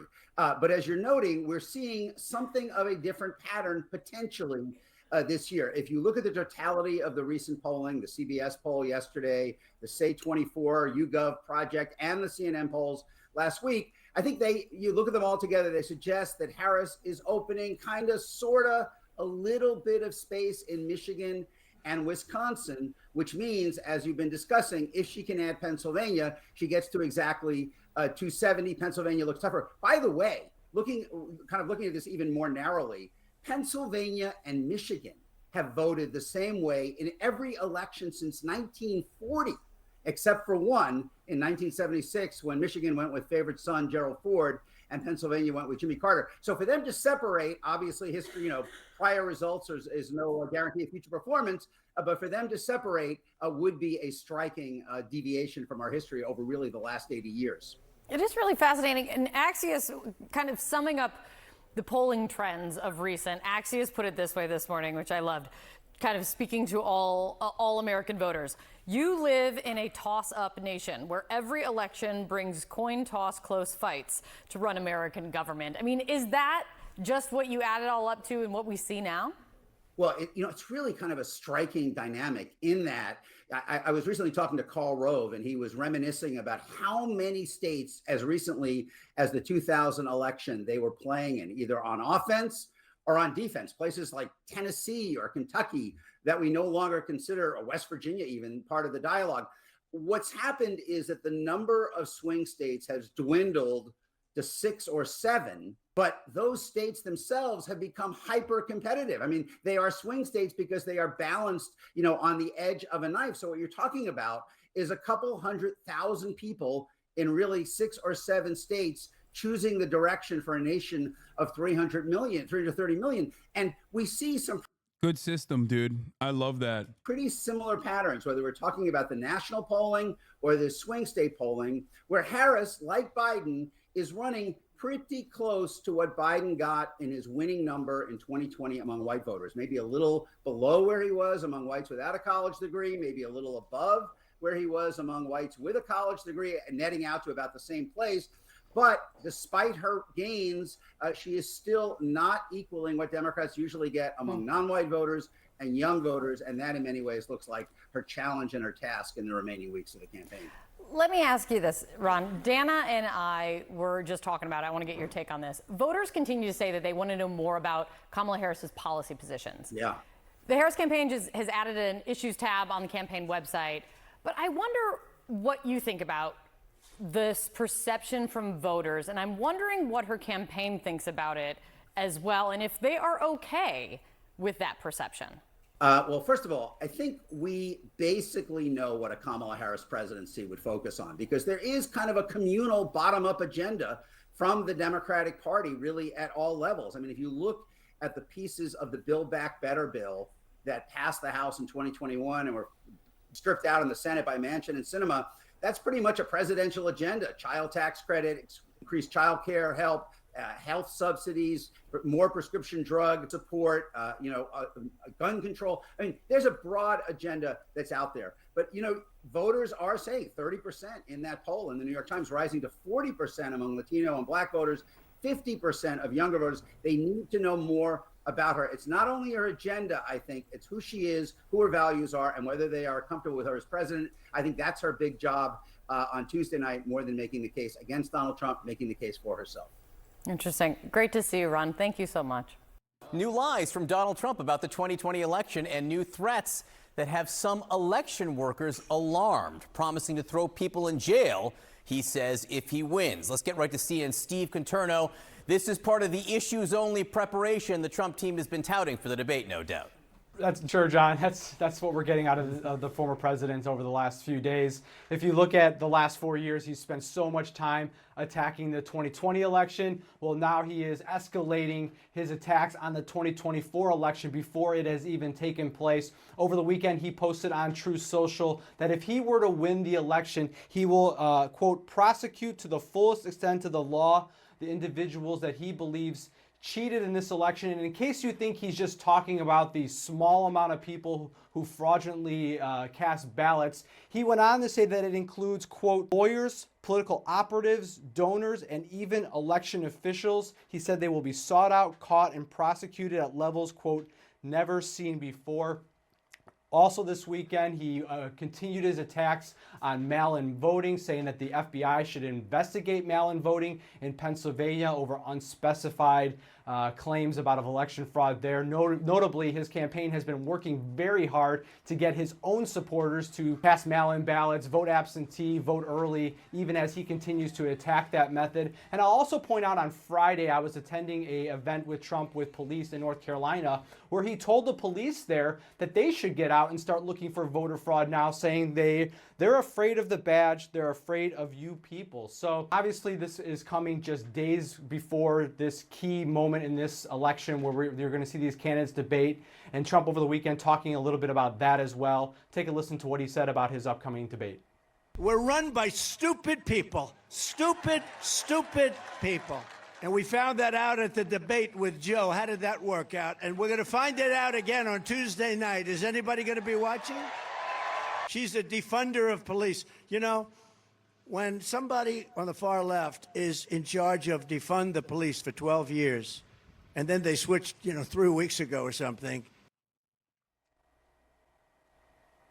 Perhaps a preview there, John, of one of the lines of attack we can expect to see from Donald Trump this weekend, or excuse me, tomorrow.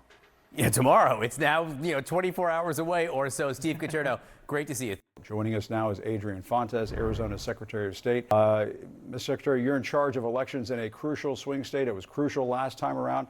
And in 2020, you oversaw the counting of ballots in Maricopa County, which is a critical part of the state.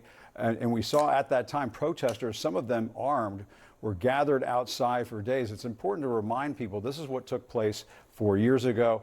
When you see Donald Trump saying what he's saying over the weekend, how concerned are you about the safety of your election workers and the security of this upcoming election? Well, first, thanks for having me. And this is concerning, particularly for all those folks out there whose integrity is being impugned. And they're not just Democrats, by the way, because it's Republicans and independents, libertarians, Greens. There's a whole host of folks of all political stripes who run our elections at the local and state level across the entirety of this nation. And let's be really clear. These comments are not political. They are tyrannical. They don't speak to the rule of law. What they speak to is one person's grievance. And it's unfortunate. I was on that same ballot in 2020. I lost my election fair and square, just like Mr. Trump did. But nobody in my camp was crying about skullduggery. We lost fair and square, and we won fair and square. And that's the way it works in America, and that's what good sportsmanship is about. And by reading this correctly, at least one conservative group plans to monitor ballot drop-off sites in Arizona. Are you concerned that some voters are going to feel intimidated about dropping off their ballots if there are folks, hanging out outside those drop-off sites? What I'm concerned with is the folks who've been spreading these lies and nonsense for years are now pretending like they're the cavalry to come in and fix things, like the arsonist calling 911 to put out the fire. It's a real problem when they're really shifting to pretend like they're on the inside, to pretend like they want to help folks. Voters can be assured, however, and let me be very clear about this, elections officials across Arizona and across the United States of America have been working really hard for a long time to continue to provide solid elections, as we always have. And now with the added concerns of security because of the threats and the nonsense, we're working closely with law enforcement, the Department of Justice, the FBI, and et cetera. We've seen some prosecutions throughout the country for folks who are trying to interfere with our elections. But the thing we're really concerned about and making sure that you're worried because you're going to do voter fraud. If you don't have anything to hide, Trump won't go after you. Yeah, you're right. Totally. Yeah, I'm going to do voter fraud in favor of Kamala Harris. Dog, at a certain point, you have to recognize that, they're making up this issue. And they are making up this problem. So if they're making up this problem, how are they going to add a solution to the problem that they made up? Or rather, why are they making up this problem? When Donald Trump says he's going to go after political operatives for doing voter fraud, okay, and if there are no political operatives that are really doing voter fraud, as there's no evidence for this, and as a matter of fact, evidence only disproves this very commonly held idiotic sentiment that Republicans advance on a regular basis, then that means he's just going to go after anyone and everyone that didn't vote for him, people that he doesn't like, okay, which, he probably is. Most likely, I don't know, actually. It'll probably be like a fucking Hillary Clinton style situation. we're prepared for is the potential threats against voters and elections officials as we move into 2024. We are ready, we are concerned, but we're going to be careful, and we're going to have a good election in 24. And Mr. Secretary, I do want to ask you just to directly to respond to the former president, because and we can put this Truth Social back on screen if we still have it. He is talking about imprisoning election officials like yourself. If he says, you know, you cheated or some other election official cheated in another state, obviously where he's coming up with this, we have no idea. He's making these baseless claims, unfounded claims. What's your response to that? Well, if there is a quote-unquote prosecution to the fullest extent of the law, then I say bring it, because there's no evidence. There's never been any evidence. Now, if he's saying a prosecution outside of the law, if he's saying that he's going to weaponize law enforcement and federal prosecution against local election officials, then we've got a very, very dark future to look at if that's what ends up manifesting. But The good news is this: really solid and with integrity are running our elections at every level in every state. And the American public needs to know your vote is safe, your vote is secure, it's going to get counted well, because the same types of systems across the country have continued to be run. We know there's no widespread fraud. There's never been any evidence of any wrongdoing. And so to folks who are out there making these claims, they need to look at the facts and not the fictions, and particularly not the grievances of one single person. And you crafted an election, your office crafted an election procedures manual that sets limits on what actions and behavior are acceptable both inside and outside a polling place. Last month, a Superior Court judge ruled that you overstepped and that your guidelines suppress free speech. Did you have any response to that?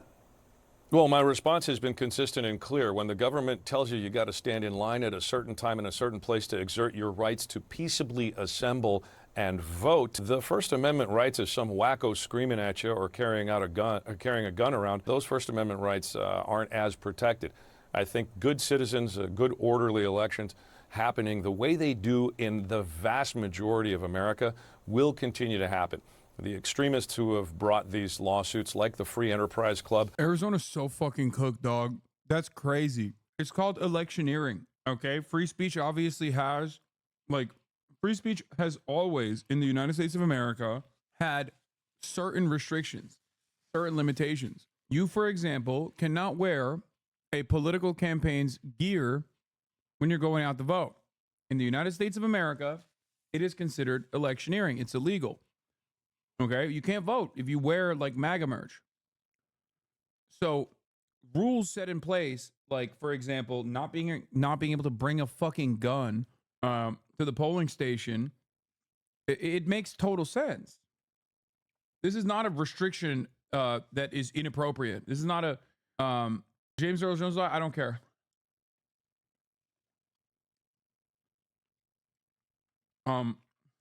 Sorry. I'm talking about politics right now. Yeah. Need to understand that what they're doing is not just bad for democracy, it's bad for business, which I think is the height of irony. All right, Adrian Fontes, Secretary of State of Arizona, you're going to be very busy in these coming weeks. We appreciate your time this morning. Thanks so much. Thank you. All right, I want to bring back our panel. Karen Finney, your reaction to what the Secretary just said about, his state. Yeah, look, there's a real intention around what they're saying, right? It is to try to scare people and intimidate people. In 2016, when I was traveling with Tim Kaine, in some North Carolina spots, we saw people standing there holding swastikas to intimidate black voters. So look, the point that the Secretary made, people are not going to be intimidated. We're going to make sure that they have the information that they need to know their rights and to protect their right to vote and to protect them from anyone who is trying to stop them from that constitutional right. At the same time, this is another reason why we have to call out why Donald Trump is so dangerous. He's calling for that. In the same way he called for violence on January 6th.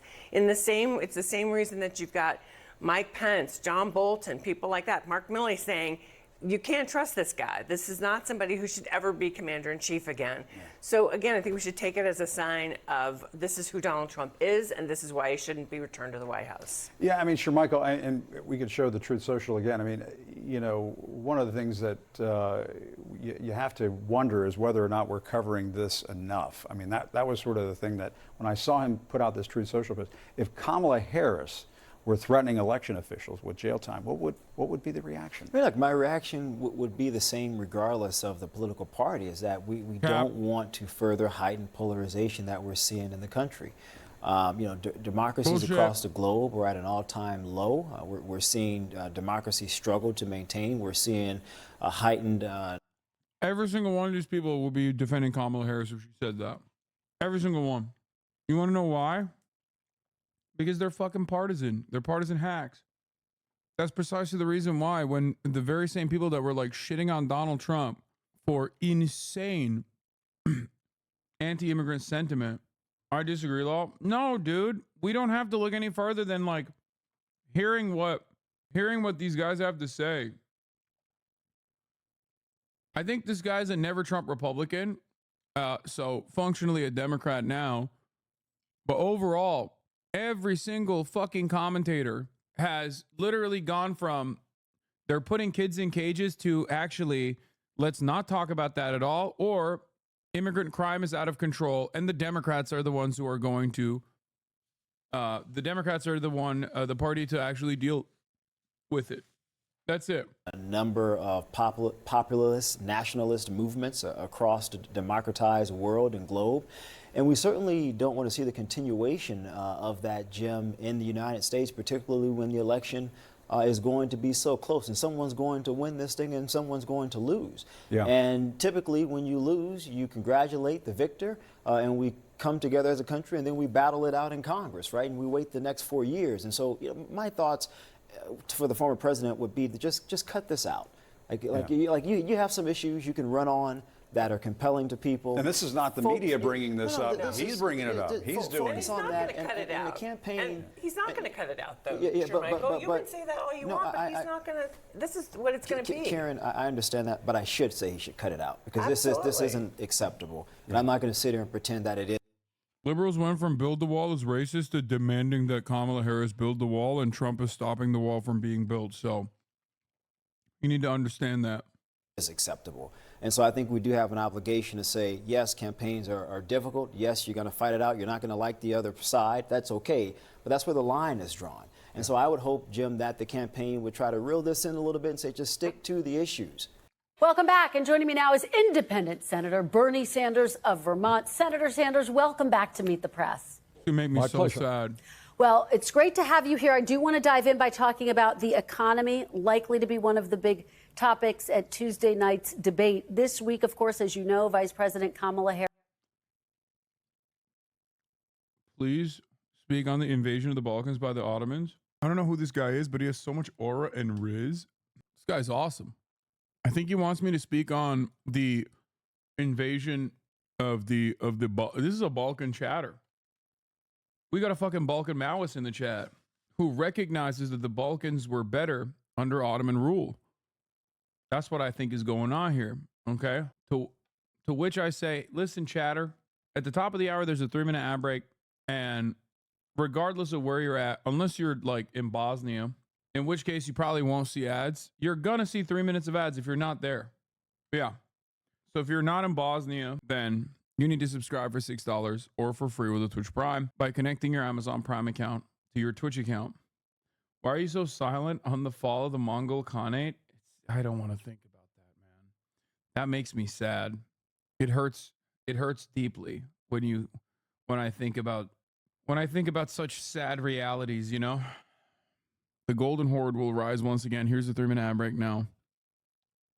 Turan now, Turan tomorrow, Turan forever. Harris unveiled more of her economic policies, which included a 28% capital gains tax for top earners. It really marks a big break from President Biden, who has proposed a 40% tax on top earners. Of course, when you were running for president, you proposed a near 60% tax on top income earners. Do you believe that this particular policy position is a mistake by Vice President Harris? Well, look, this is what I believe, Kristen. We live in a nation today that has more income and wealth inequality than has ever existed in the history of the United States. People on top, the billionaire class, doing phenomenally well. 60% of Americans are living paycheck to paycheck. Gap between the rich and the poor growing wider.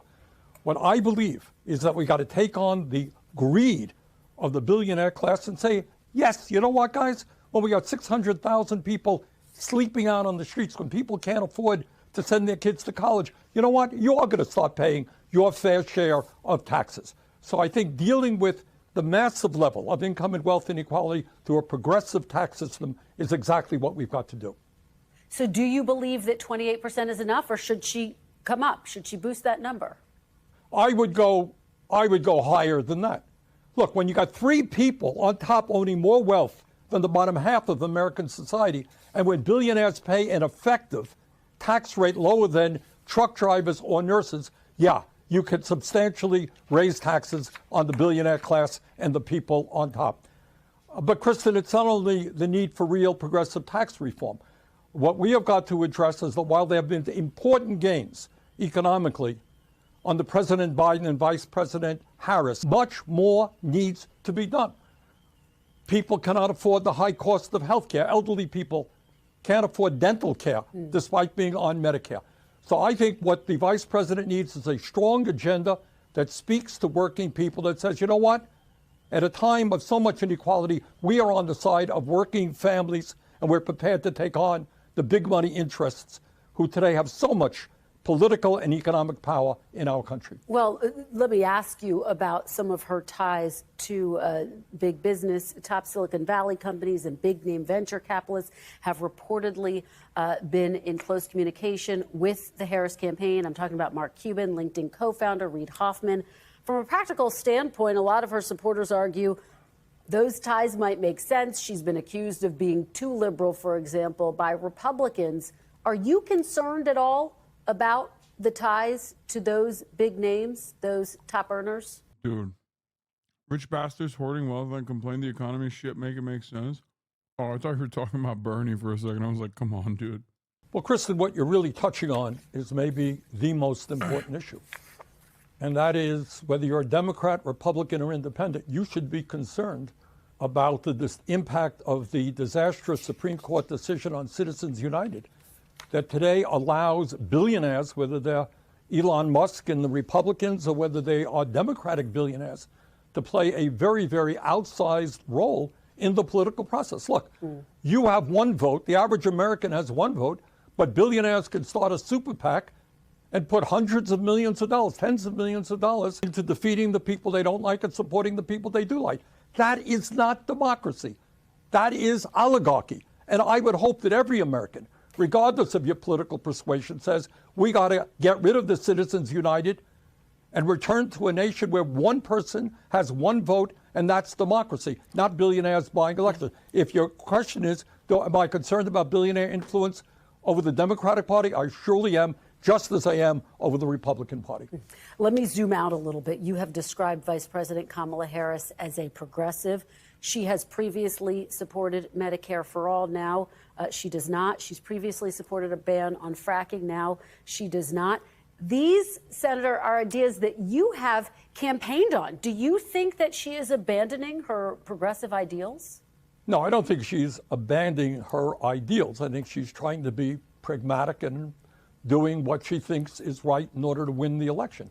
This is like me having like a Nicholas J. Fuentes to Donald Trump moment almost. Obviously, you know, we're not monstrous pieces of shit nor fascist, but like watching Bernie Sanders say, oh, she's leaning on this stuff and going to the center because she wants to win votes is so stupid, because it cuts away at the major, like it cuts away at all the polling he's conducted. You know what I mean?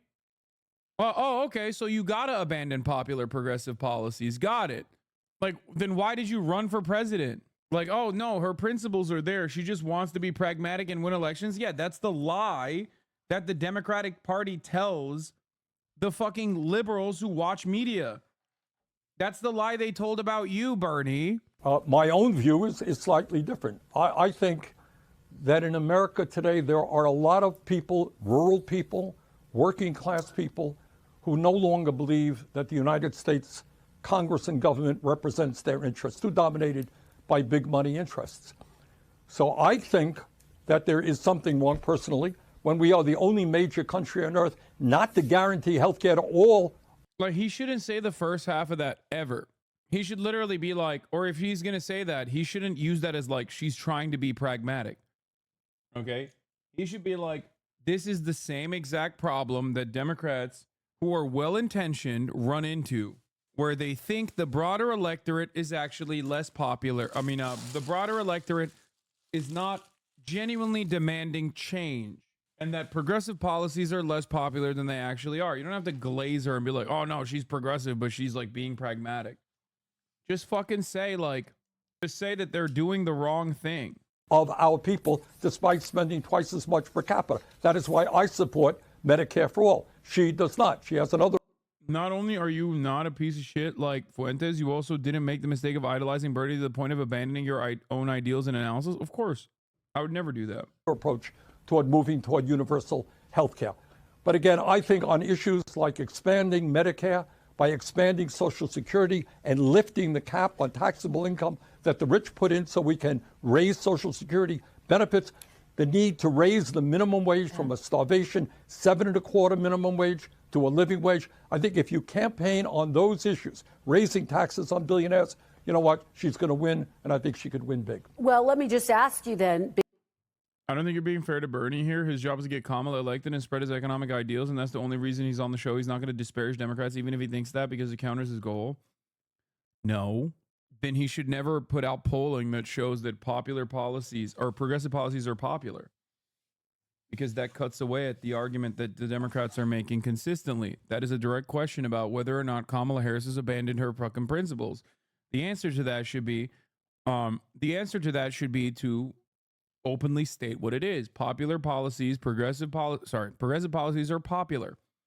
Kamala Harris does not seem to think so, despite all of the evidence that points to the exact opposite of that reality. Here I have the evidence right in front of me. I conducted these fucking polls. I paid for these polls to be conducted. Here are some of the most popular policies. Kamala should run for those policies rather than against those policies. Big picture, do you still consider Vice President Kamala Harris to be progressive, Senator? I do. Look, she is not where I am. But I think, for example, when she talks about making the child tax. Progressive policies are not very popular, hence why half the country is voting for a blood and soil fascist. Yeah, you're right. We should just do blood and soil fascism then, huh? No, you fucking idiot. Things that actually materially improve people's lives, regardless of whether they're fascist or not, okay, are objectively popular even amongst those fascists. The goal is to run a good enough campaign that they forget about the fucking blood and soil fascism and they go, well, at least this person can put more money in my fucking pocket. That's the point. And also, if you do end up following through on those promises and you objectively improve people's material condition, then they're less likely to be fucking blood and soil fascists to begin with. What's so funny about what you're saying is that, like, Republicans love Bernie Sanders. Okay? Republicans love Bernie Sanders. You know that, right? Like, most Republicans like Bernie Sanders or love Bernie Sanders. He is consistently the most popular politician. Not really? Yes, really. Look at his fucking approval rating. Not a bad take. Oh my God. I think you are looking at this too simply. New Florida poll by UNFA rating, July 24, 27. Donald Trump, 49 to Kamala Harris, 42. Rick Scott, 47%. Debbie McCarsell-Powell, 43. Legalize recreational marijuana amendment, 64. Limit government interference with abortion amendment, 69. What's your theory for why Trump is running 10 plus points ahead of down ballot GOP who have his same positions? Charisma. That's it. In a lot of places where he's running 10 plus points ahead, by the way, the people that he has are fucking awful. The people that he has are fucking awful. Like, you're talking about the exploded troop guy in Nevada. You know what I mean? Like, never won a single fucking race. Just, like, genuinely crazy. You got people like fucking Carrie Lake. Just a nut job. An objectively unpopular nut job. So, how can you say that Bernie is one of the most How can you say that Bernie is one of the most popular politicians? Yet bro can't even get past the primaries. Not saying I disagree. Yeah, it doesn't matter because the primaries are completely captive by the Democratic Party's most loyal fucking fan base.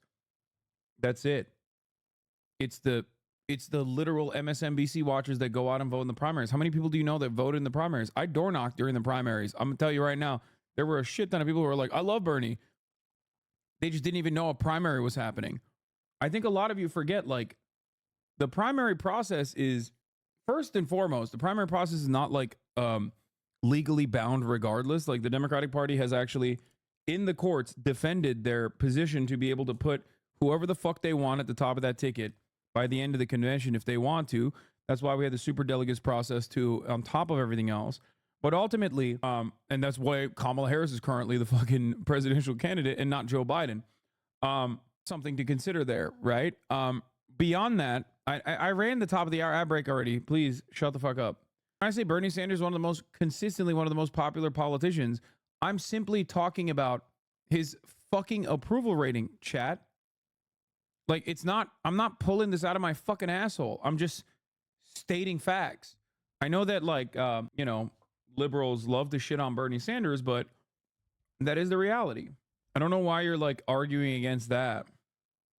Like, this doesn't mean across the board that all conservatives are in love with Bernie Sanders. I'm simply stating that in spite of everything else, Bernie Sanders is still one of the most popular politicians. Okay? His popular approval rating is at 54%. On the Democratic Party front, he's after fucking Barack Obama, dude. Wait, who's number one then? Jimmy Carter? Oh, Bernie's not really popular with Republicans, but he's the most popular Democrat among Republicans. Yes. And that is in spite of, like, the unimaginable amounts of fucking anti-Bernie, like, sentiment in mainstream media overall. Okay. Why is he not popular with Democrats? I'm interested in your take. He is popular with Democrats. He's popular with Democrats across the board as well. That's why he's number 4 on this fucking list, chat. The only difference is he's popular with Democrats as well. He's just not popular with Democrats that go out and vote in the primaries, which is the backbone of the Democratic Party, the most loyal, most trusted, most reliable Democratic Party voters. That's why I kept repeating. That's why I kept repeating a very important fact about the uncommitted campaign. The uncommitted movement campaign was really important because those are fucking lifelong team sport Dems that are voting in the primaries. Bernie's method of bringing out, you know, similar to Donald Trump, bringing out people who normally don't vote, is still untested in the general as it stands. I still believe that it would work. The problem is Bernie would never, or a Bernie style candidate would never be able to make it out the cut. They would never be able to make it out the fucking primary. Does that make sense? And if you don't make it out the primary, and if you can't get to the general, then you can never test these. Then you can never test strategy. I guess Obama did it in 2008, so he did actually prove that method. But that's it. Credit, permanent, and you know we did that in the American Rescue Plan. We lowered childhood poverty by 40%. Kristen, we should not have, as the richest country on earth, one of the highest rates of childhood poverty in the world. When she talks about building 3 million. You know how the Dems always ratchet right? If it was reversed and the Dems had successfully run the country for a while, the Republicans would ratchet left? Yes, absolutely. Abso-fucking-lutely they would. Yes, they would. Yes, they would. Now, this doesn't mean that they still wouldn't be to the right of the Democratic Party. Of course they would be. But yeah, they would. Look at abortion. Look at abortion. Look at Obamacare. Look at Obamacare. Donald Trump ran on abolishing Obamacare. Where is it at now? Why doesn't he talk about it? It's not like it's abolished. Where's that at? Where's that energy for Obamacare? In units of affordable housing, that's a big deal because we have a major housing crisis in America. You know, when she talks about passing the PRO Act to make it easier for workers to join unions, that's a big deal because we have to expand the union movement so the workers get decent wages. So yes, her views are not mine, but I do consider her progressive. Senator, before I let you go, I do have to ask you about her recent endorsements by 2 people who are not progressives at all. Of course, I'm talking about... This was the worst part, and we watched it already, and it fucking cooked me. About Dick and Liz Cheney this week. They said they're going to support her. They're going to vote. We are just one day away from the ABC 2024 presidential debate, and Trump is aiming to define Kamala Harris's far-left record. This as 28% of likely voters say when it comes to Harris, they need to learn more, compared to just 9% for Donald Trump. Here with... That's not good for Trump. That's not good for Trump. That's the reason why when he got almost domed, people were so firmly committed. People were so firmly committed to their position on Trump that, like, it didn't even move the needle. To help set all of this up, set up the stage, Fox News contributors Tammy Bruce and Charlie Hurt. Good morning to both of you. Hi there. Hi. Okay, Tammy. Good morning, Charlie. Charlie Hurt looks like a buddy cop, like a alcoholic detective. So disheveled all the time. I don't know how. It's just, am I wrong? Doesn't he just straight up look like a fucking disheveled alcoholic detective who's just like always like, oh man, fuck. Oh God, I'm getting too over the shit. Tammy, I'll start with you. What does Donald Trump need to do to focus really on her background, her policies? Because clearly 1/3 of the American voters don't know what she stands for. Yes, and I think that's key. And this is why you suddenly saw Kamala Harris put up some positions, which frankly also look like word salads on her website. But he needs to focus on, as everyone is saying, and he understands the issues. That's why he's running. He's running because of the issues. But I think that it's key because this is also about transparency. So Trump voters are 100% set. Have you met a Trump voter? In 2020 and in 2016, the overwhelming majority of Trump voters were voting for Trump. The overwhelming majority of Biden voters and Hillary Clinton voters in 2016 alike, by basically the same reverse percentages, 60 to 30 broadly, okay, were voting against Trump. Trump voters are fucking locked in, dude. They've been locked in. That's also partially the reason why Trump is outperforming his down ballot races. And the hope for the Republican Party is that those guys that, you know, don't know or give a fuck about senators or whatever, they go out to vote for Trump and then they just like tick all the Republican boxes when they're in the voting booth. That's the hope. Because we know what happened when he wasn't on the fucking voting booth, when he wasn't on the ballot. 2022 is what happened when he wasn't on the ballot. At a time when the Republicans, all things considered, should have wiped the fucking floor, okay, in the midst of one of the worst inflation crises that like Americans had experienced in quite a while, when midterm elections are seen as like a poll for the performance of the sitting president, that red tide turned into a red puddle. Transparency. What is her problem with not doing interviews, with not speaking about the issues? And like, as an example, with immigration on her website, it's the same kind of word salad and claiming that the border is, there's fewer people coming over. And then she recommends amnesty, right? A path to citizenship. So it's the same thing people have heard. It's nothing new. And I think that he needs, and this is key, to remind people you can just look at what people have done, not what they say. And he has a history, she has one. And the problem for her is she's running from hers and he is running toward his. It's an easier position to be in. So it's about where he stands on the issues. What is he going to accomplish? She is not going to be able to compete with that. Charlie, here are some of the flip-flops that she's going to have to address. She originally said she wanted to ban fracking, said that for years. Medicare for all, including illegals, a border wall, funding, decriminalization for everyone who crosses the border, and federal jobs guarantee. That was part of the Green New Deal. How does she pivot from these positions? Damn, I hate that. Federal jobs guarantee, decriminalizing crossing the border, and refusing to do border wall funding, wanting to do Medicare for all, banning fracking. Oh, man. I'm not even joking. If she was running on this, okay, if she was running on these policies, she would be winning by like 10 points in every fucking state.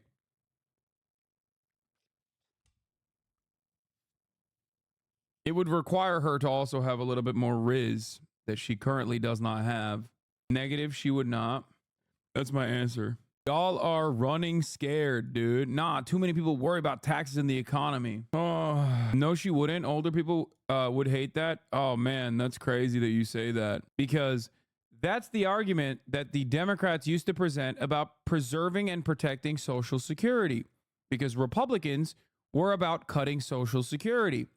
Now, of course, many of you are too young to remember that. And you only know a world where the Republicans are like, we're going to protect Social Security. The reason why you say that is because old people obviously like Social Security. Thank God for the fucking Tea Party caucus that stopped Obama from actually cutting Social Security. Jill Stein getting clout in 2024 is the new barometer of how bad the Dems campaign strategy is. Yeah, low key. And how does she explain that to the American people? Yeah, I think it's going to be really difficult. And I agree with Tammy that it is going to end up coming down to credibility. Look, Donald Trump is probably the greatest political debater we've ever had in American history. He went through the 2016 primary and knocked out 18 Republicans. He managed to knock out a sitting president out of the race before the first ballot was cast in a debate. But I think that what will be sort of surprising to people is I think that Kamala Harris will end up actually doing better than people are anticipating, because there's been so much hype about how bad she is with her word salads. But the problem is that as she will appear to do better during the debate.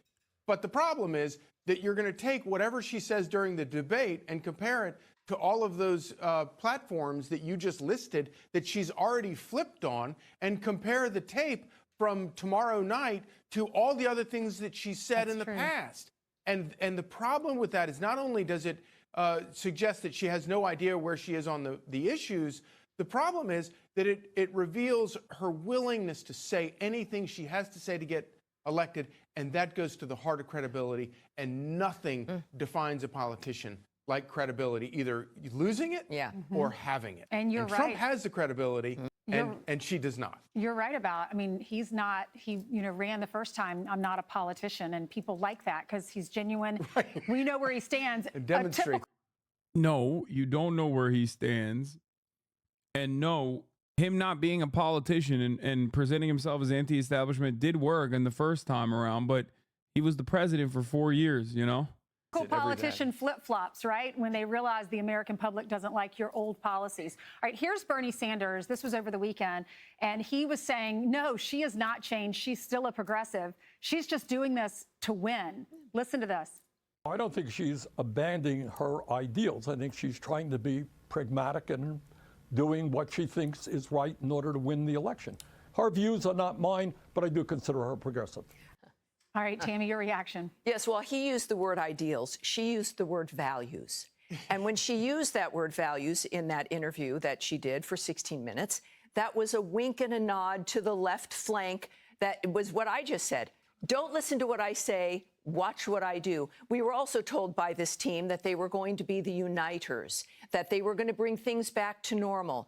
Their normal is chaos. Their normal is a bad economy. Their normal is crime. Their normal is an open border. Their normal are world wars. We've seen it now, and they are making the mistake of underestimating the American people. And that's where that New York Times Siena poll indicates, is that the American people, want change. After all of this, they don't see her as the agent of change. They see Trump as that person. Okay, Charlie, quick reaction. I love the way he says that. He said that like he was helping her out, and he's actually absolutely destroying her credibility as he says it. But, he's won from this. Nobody has gained more from the Biden-Harris administration. They look at what the media says about Trump and then simply repeat it and swap out Trump for Kamala. Is so frustrating to hear. I mean, the problem with a lot of this is that Kamala Harris could message against a lot of this stuff in terms of like the warmongering shit, but she leans into it. So this gives Trump a phenomenal opportunity to present himself as a peaceful dove. And many Americans think about, like, at the very least, many Americans think about all these wars that are going on as nuisances. And then if Trump is saying he's going to end them, and Kamala Harris and Joe Biden are presenting themselves as though they are going to continue them, okay, even if it's far more complicated than just like a phone call. With Israel, it's just a phone call. But with Russia, it's not. It's obviously far more difficult, and Donald Trump is not going to end it day one. They're just giving Donald Trump opportunities to present himself as more moderate on certain issues Than radicals like Bernie Sanders. I'm sorry to say, but woman doesn't fit in ruling or in politics. The gamer. First of all, you're not sorry to say that. Okay? You're not. I don't know why you said, I'm sorry to say. You literally are stupid. Like, there's no point. I don't know why you said, I'm sorry to say. I don't give a fuck who and what their background is, like who's running, what their background is, okay? I care about what their opinions are, and I care about what their policies are. I care about what they're going to do. Are they going to help the American population, or are they not going to help the working class? Okay? The gamer. Yep. Thank you so much. I appreciate both of y'all being here. Thank you. Thank you. House, Jackie Heinrich is now questioning the press secretary. Questions you would have to ask the campaign, and that is for them to speak to. And what I will say is, what I can say is that as far as contrast, a contrast can't be more clear. It couldn't be more clear. If you think about 4 years ago, America was reeling. It was reeling. In a once-in-a-generation pandemic, it was isolated from the world stage. Crime was up. The middle class was sidelined. We saw an insurrection on January 6th in 2021 that the former president led. And so, and you think about today, where we are today, 3.5 years later, we're leading the strongest economy in the world. You hear the comeback stories in places like Milwaukee, to Dayton, to Scranton, Pennsylvania. And so we have done what people said we couldn't do, which is turn the economy around, turn the country around, be a leader on the world stage. And I think it's important for Americans to know and to be reminded where we were and where we are. And look, why are we watching Fox? I don't know if you know this, but like, it's one, the most popular news network in the country. Number two, every single Republican watches it. Number three, there's a debate tomorrow between Kamala Harris and Donald Trump. So don't you think it's better to understand the Republican angle of attack? And also, number four, better content than the fucking liberals, you know? So yeah. And the president certainly agrees with her. He agrees with her, you know, her leadership, her policy decisions. He agrees with her when it comes to making sure that, we need to make sure that we stop what Maganomics, right? When you think about the $4,000 tax hike on working Americans. You mentioned Project 2025. I fucking hate that. Even that. Oh my God. Maganomics. Because like there's a tax cut that's sunsetting for the fucking middle class. Instead of working to increase the taxes on the top margins in the top tax bracket, they're like, we're gonna make the sunsetting tax cuts for the middle class permanent. I'm losing my fucking mind, dude. Oh my God. Oh my God. Oh my God.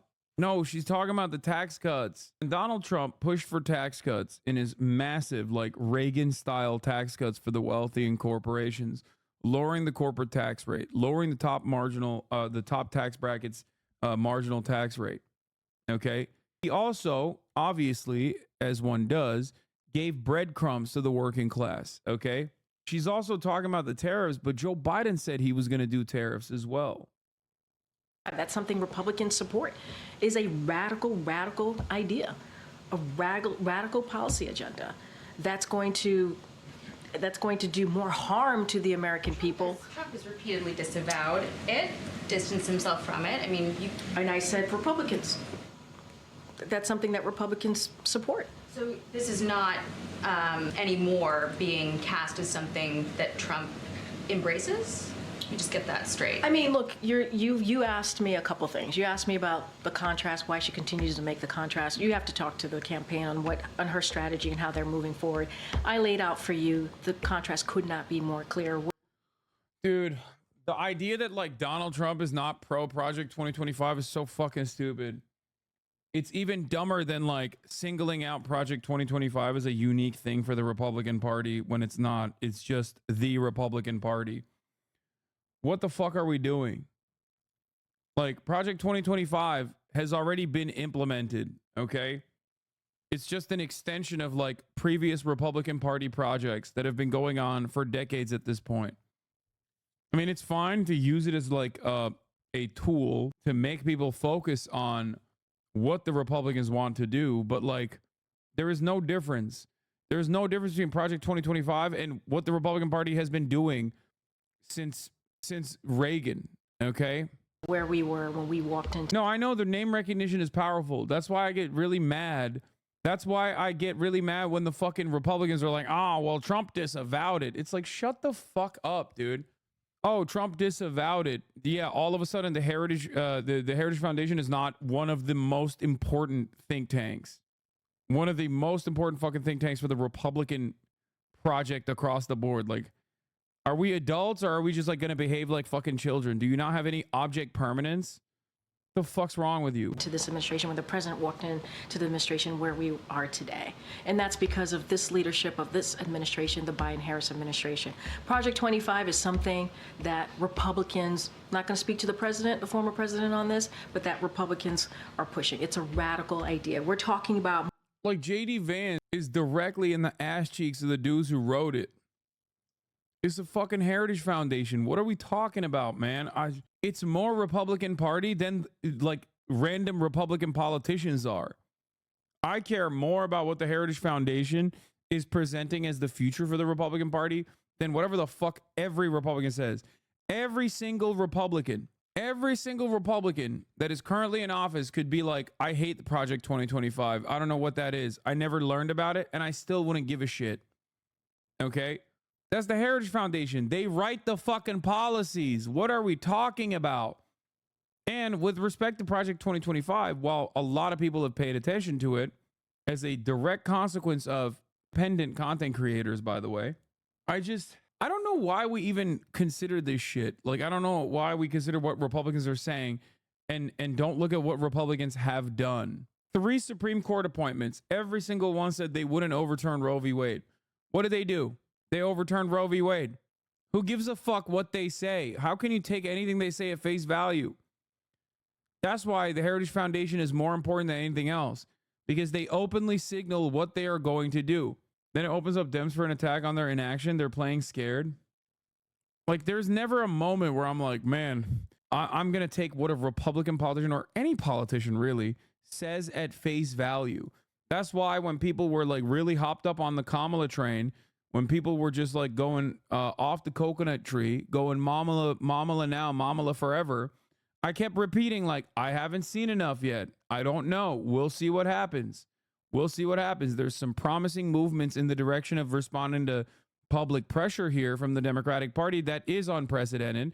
Having said that, you know, I know how the Democrats operate. Turns out, yeah, they are going to run scared. And they have been. And they're facing the consequences of that right now. And it doesn't seem like they're going to change trajectory. Have you considered they're humans like the rest of us and you should give them the benefit of the doubt? Why do you have to be so divisive?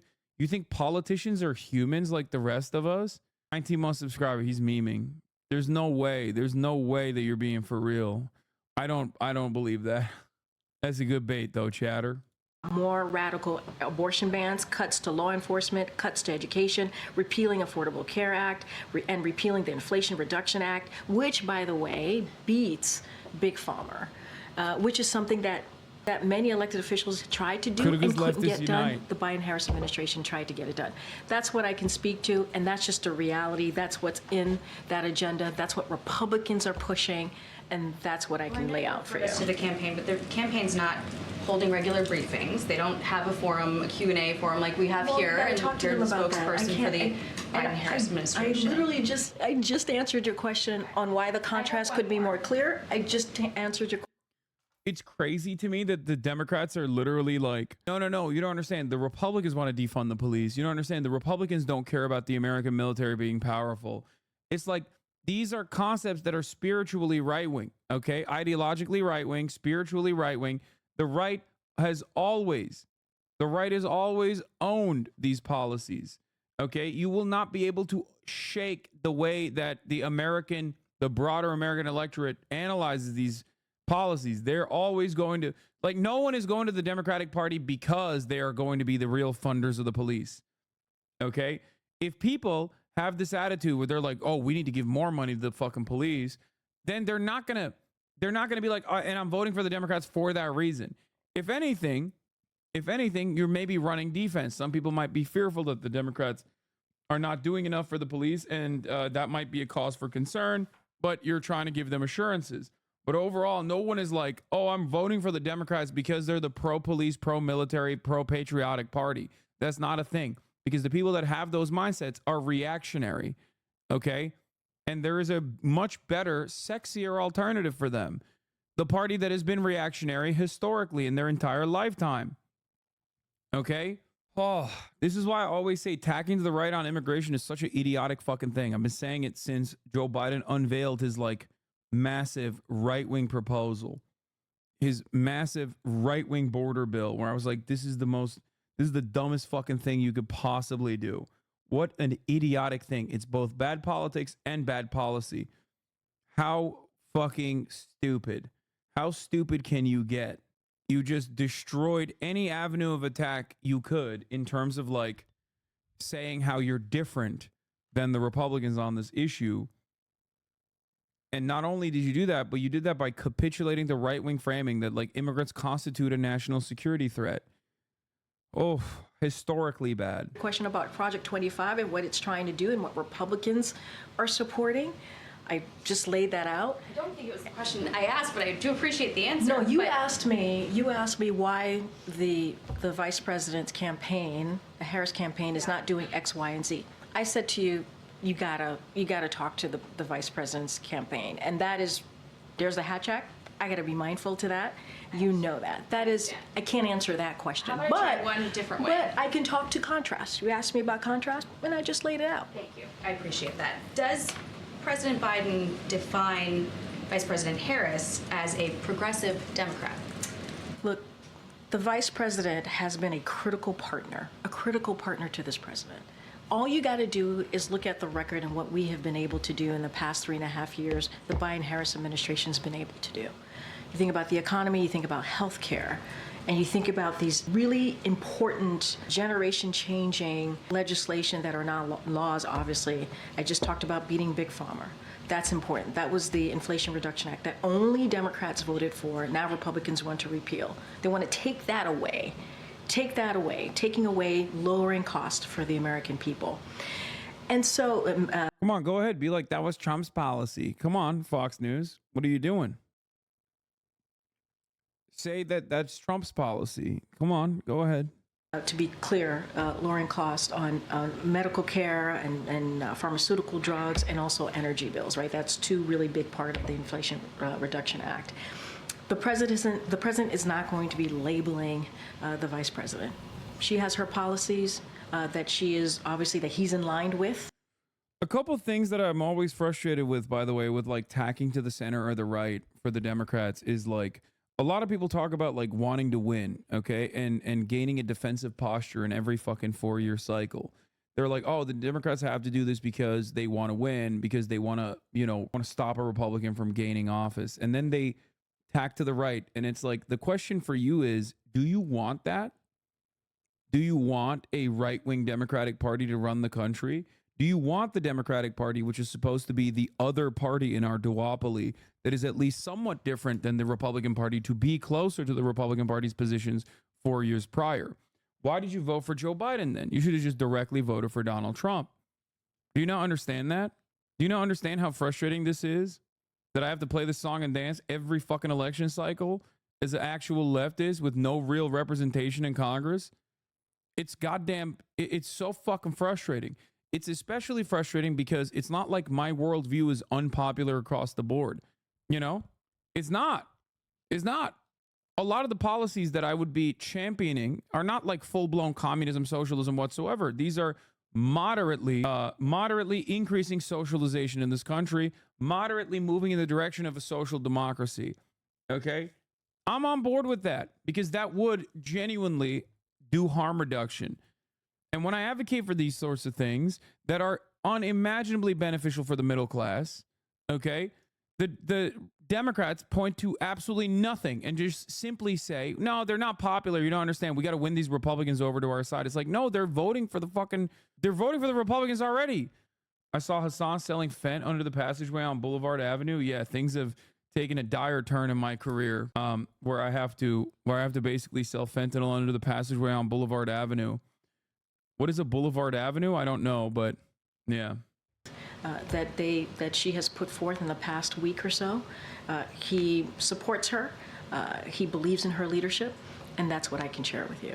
We are allowing for a contrast with Trump, but not a contrast with other Democrats, because Senator Bernie Sanders, for instance, said that he still views her as a progressive Democrat. He said that she's, in fact, not abandoning her ideals, but making a pragmatic play toward the center to win the election. And that sends a chill down the spine of some people who might be in the middle or to the center right, considering her, and when she's been trying to position herself as a more moderate figure now than she was in 2020. Where does she stand exactly? So, first of all, the senator is going to speak for himself. That's for him to speak to. I'm not going to get into I agree or disagree with him. What I can tell you is this president believes in her leadership and believes in her bold policy. Okay. All right. This is the new ad. The best people. Let's take a look. 2016, Donald Trump said he would choose only the best people to work in his White House. Now those people have a warning for America. Trump is not fit to be president again. Here's his vice president. Anyone who puts himself over the Constitution should never be president of the United States. It should come as no surprise that I will not be endorsing Donald Trump this year. His defense secretary. Do you think Trump can be... Cowards, all of them. I hate these guys, man. They're fucking phonies. They're fake friends. Fake friends all around, okay? Let me tell you, bunch of fucking rhinos all around. I never believed in magic until I saw my dogs turn into snakes. Fake friends and phonies, they did not want the Trump agenda. Said, believe me, don't hang him. I was wrong. Gallows yearn for Michael Pence's neck. Believe me, folks, they yearn for it. Be trusted with the nation's secrets ever again? No. I mean, it's just irresponsible action that places our service members at risk, places our nation's security at risk. His national security advisor. Donald Trump will cause a lot of damage. The only thing he cares about is Donald Trump. And the nation's highest-ranking military officer. We don't take an oath to a king or a queen or to a tyrant or dictator. Mike Milley is gay.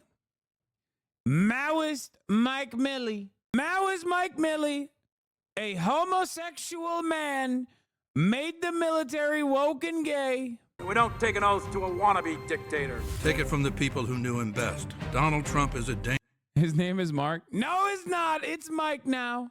Danger to our... They're all Michaels. An administration run by Michaels. Troops and our democracy. We can't let him lead our country again.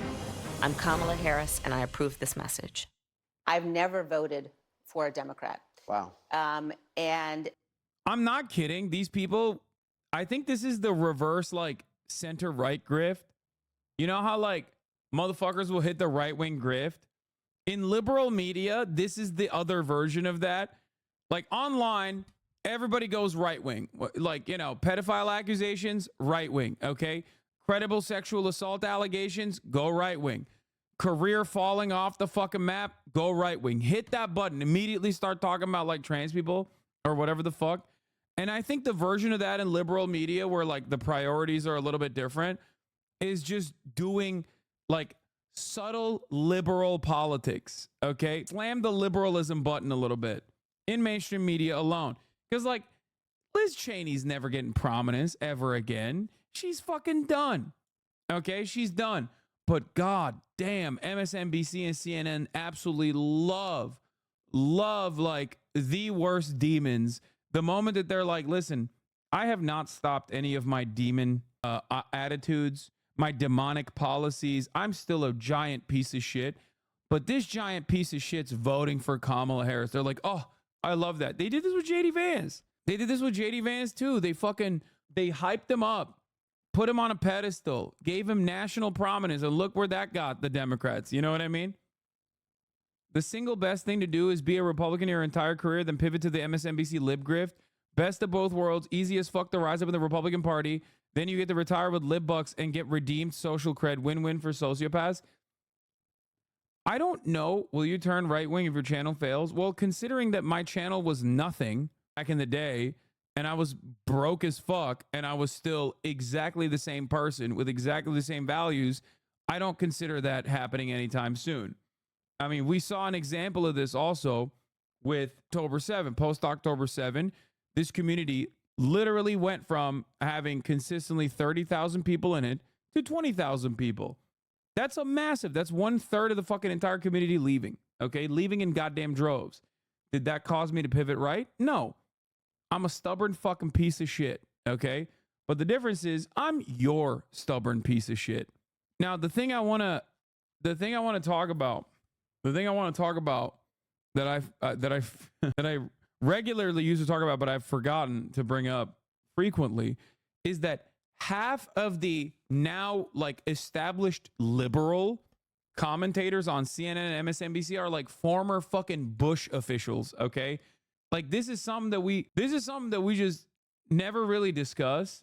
But yeah, like these guys, the entire liberal network is comprised of like former Republican officials. Okay, so of course, I mean, Joe Scarborough is a Republican state representative from Florida. Joe Scarborough is a Republican politician. You got former George W. Bush like campaign officials. You got former George W. Bush communications people. They're all MSNBC, prominent MSNBC anchors now. Joe Scarborough was a U.S. congressman as a Republican too. Yeah, Anna fucking Navarro, dude. Literally, like not just a Republican, but like her father was a Contras. The entirety of the Lincoln Project. I feel like we've just moved away from third way neoliberalism in the Democratic Party to just straight up being a Republican Party. It tells you, I think, the stakes in this election. Donald Trump presents a challenge and a threat fundamentally to the Republic. Former Republican Congresswoman Liz Cheney warning and urging her fellow conservatives not to support Donald Trump this fall. Cheney taking issue, of course, with one Republican in particular, former presidential candidate Nikki Haley, who endorsed Trump after dropping out of the GOP primary earlier this year.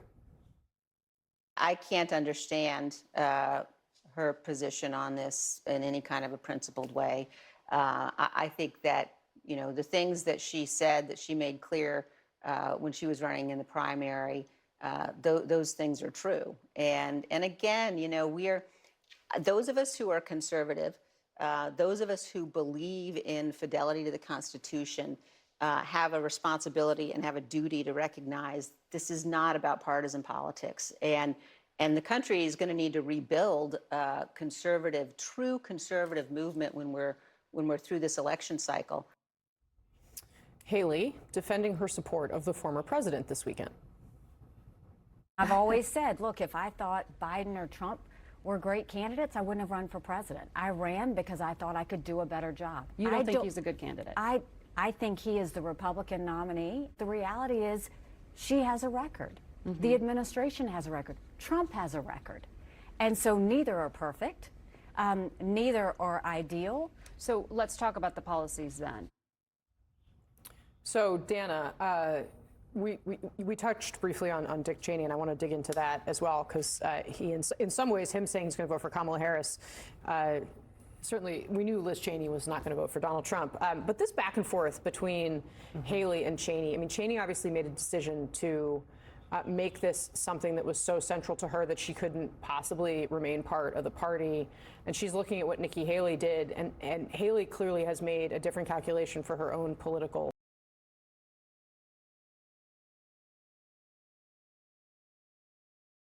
future. Exactly. That's how do you see this? Exactly what you just said.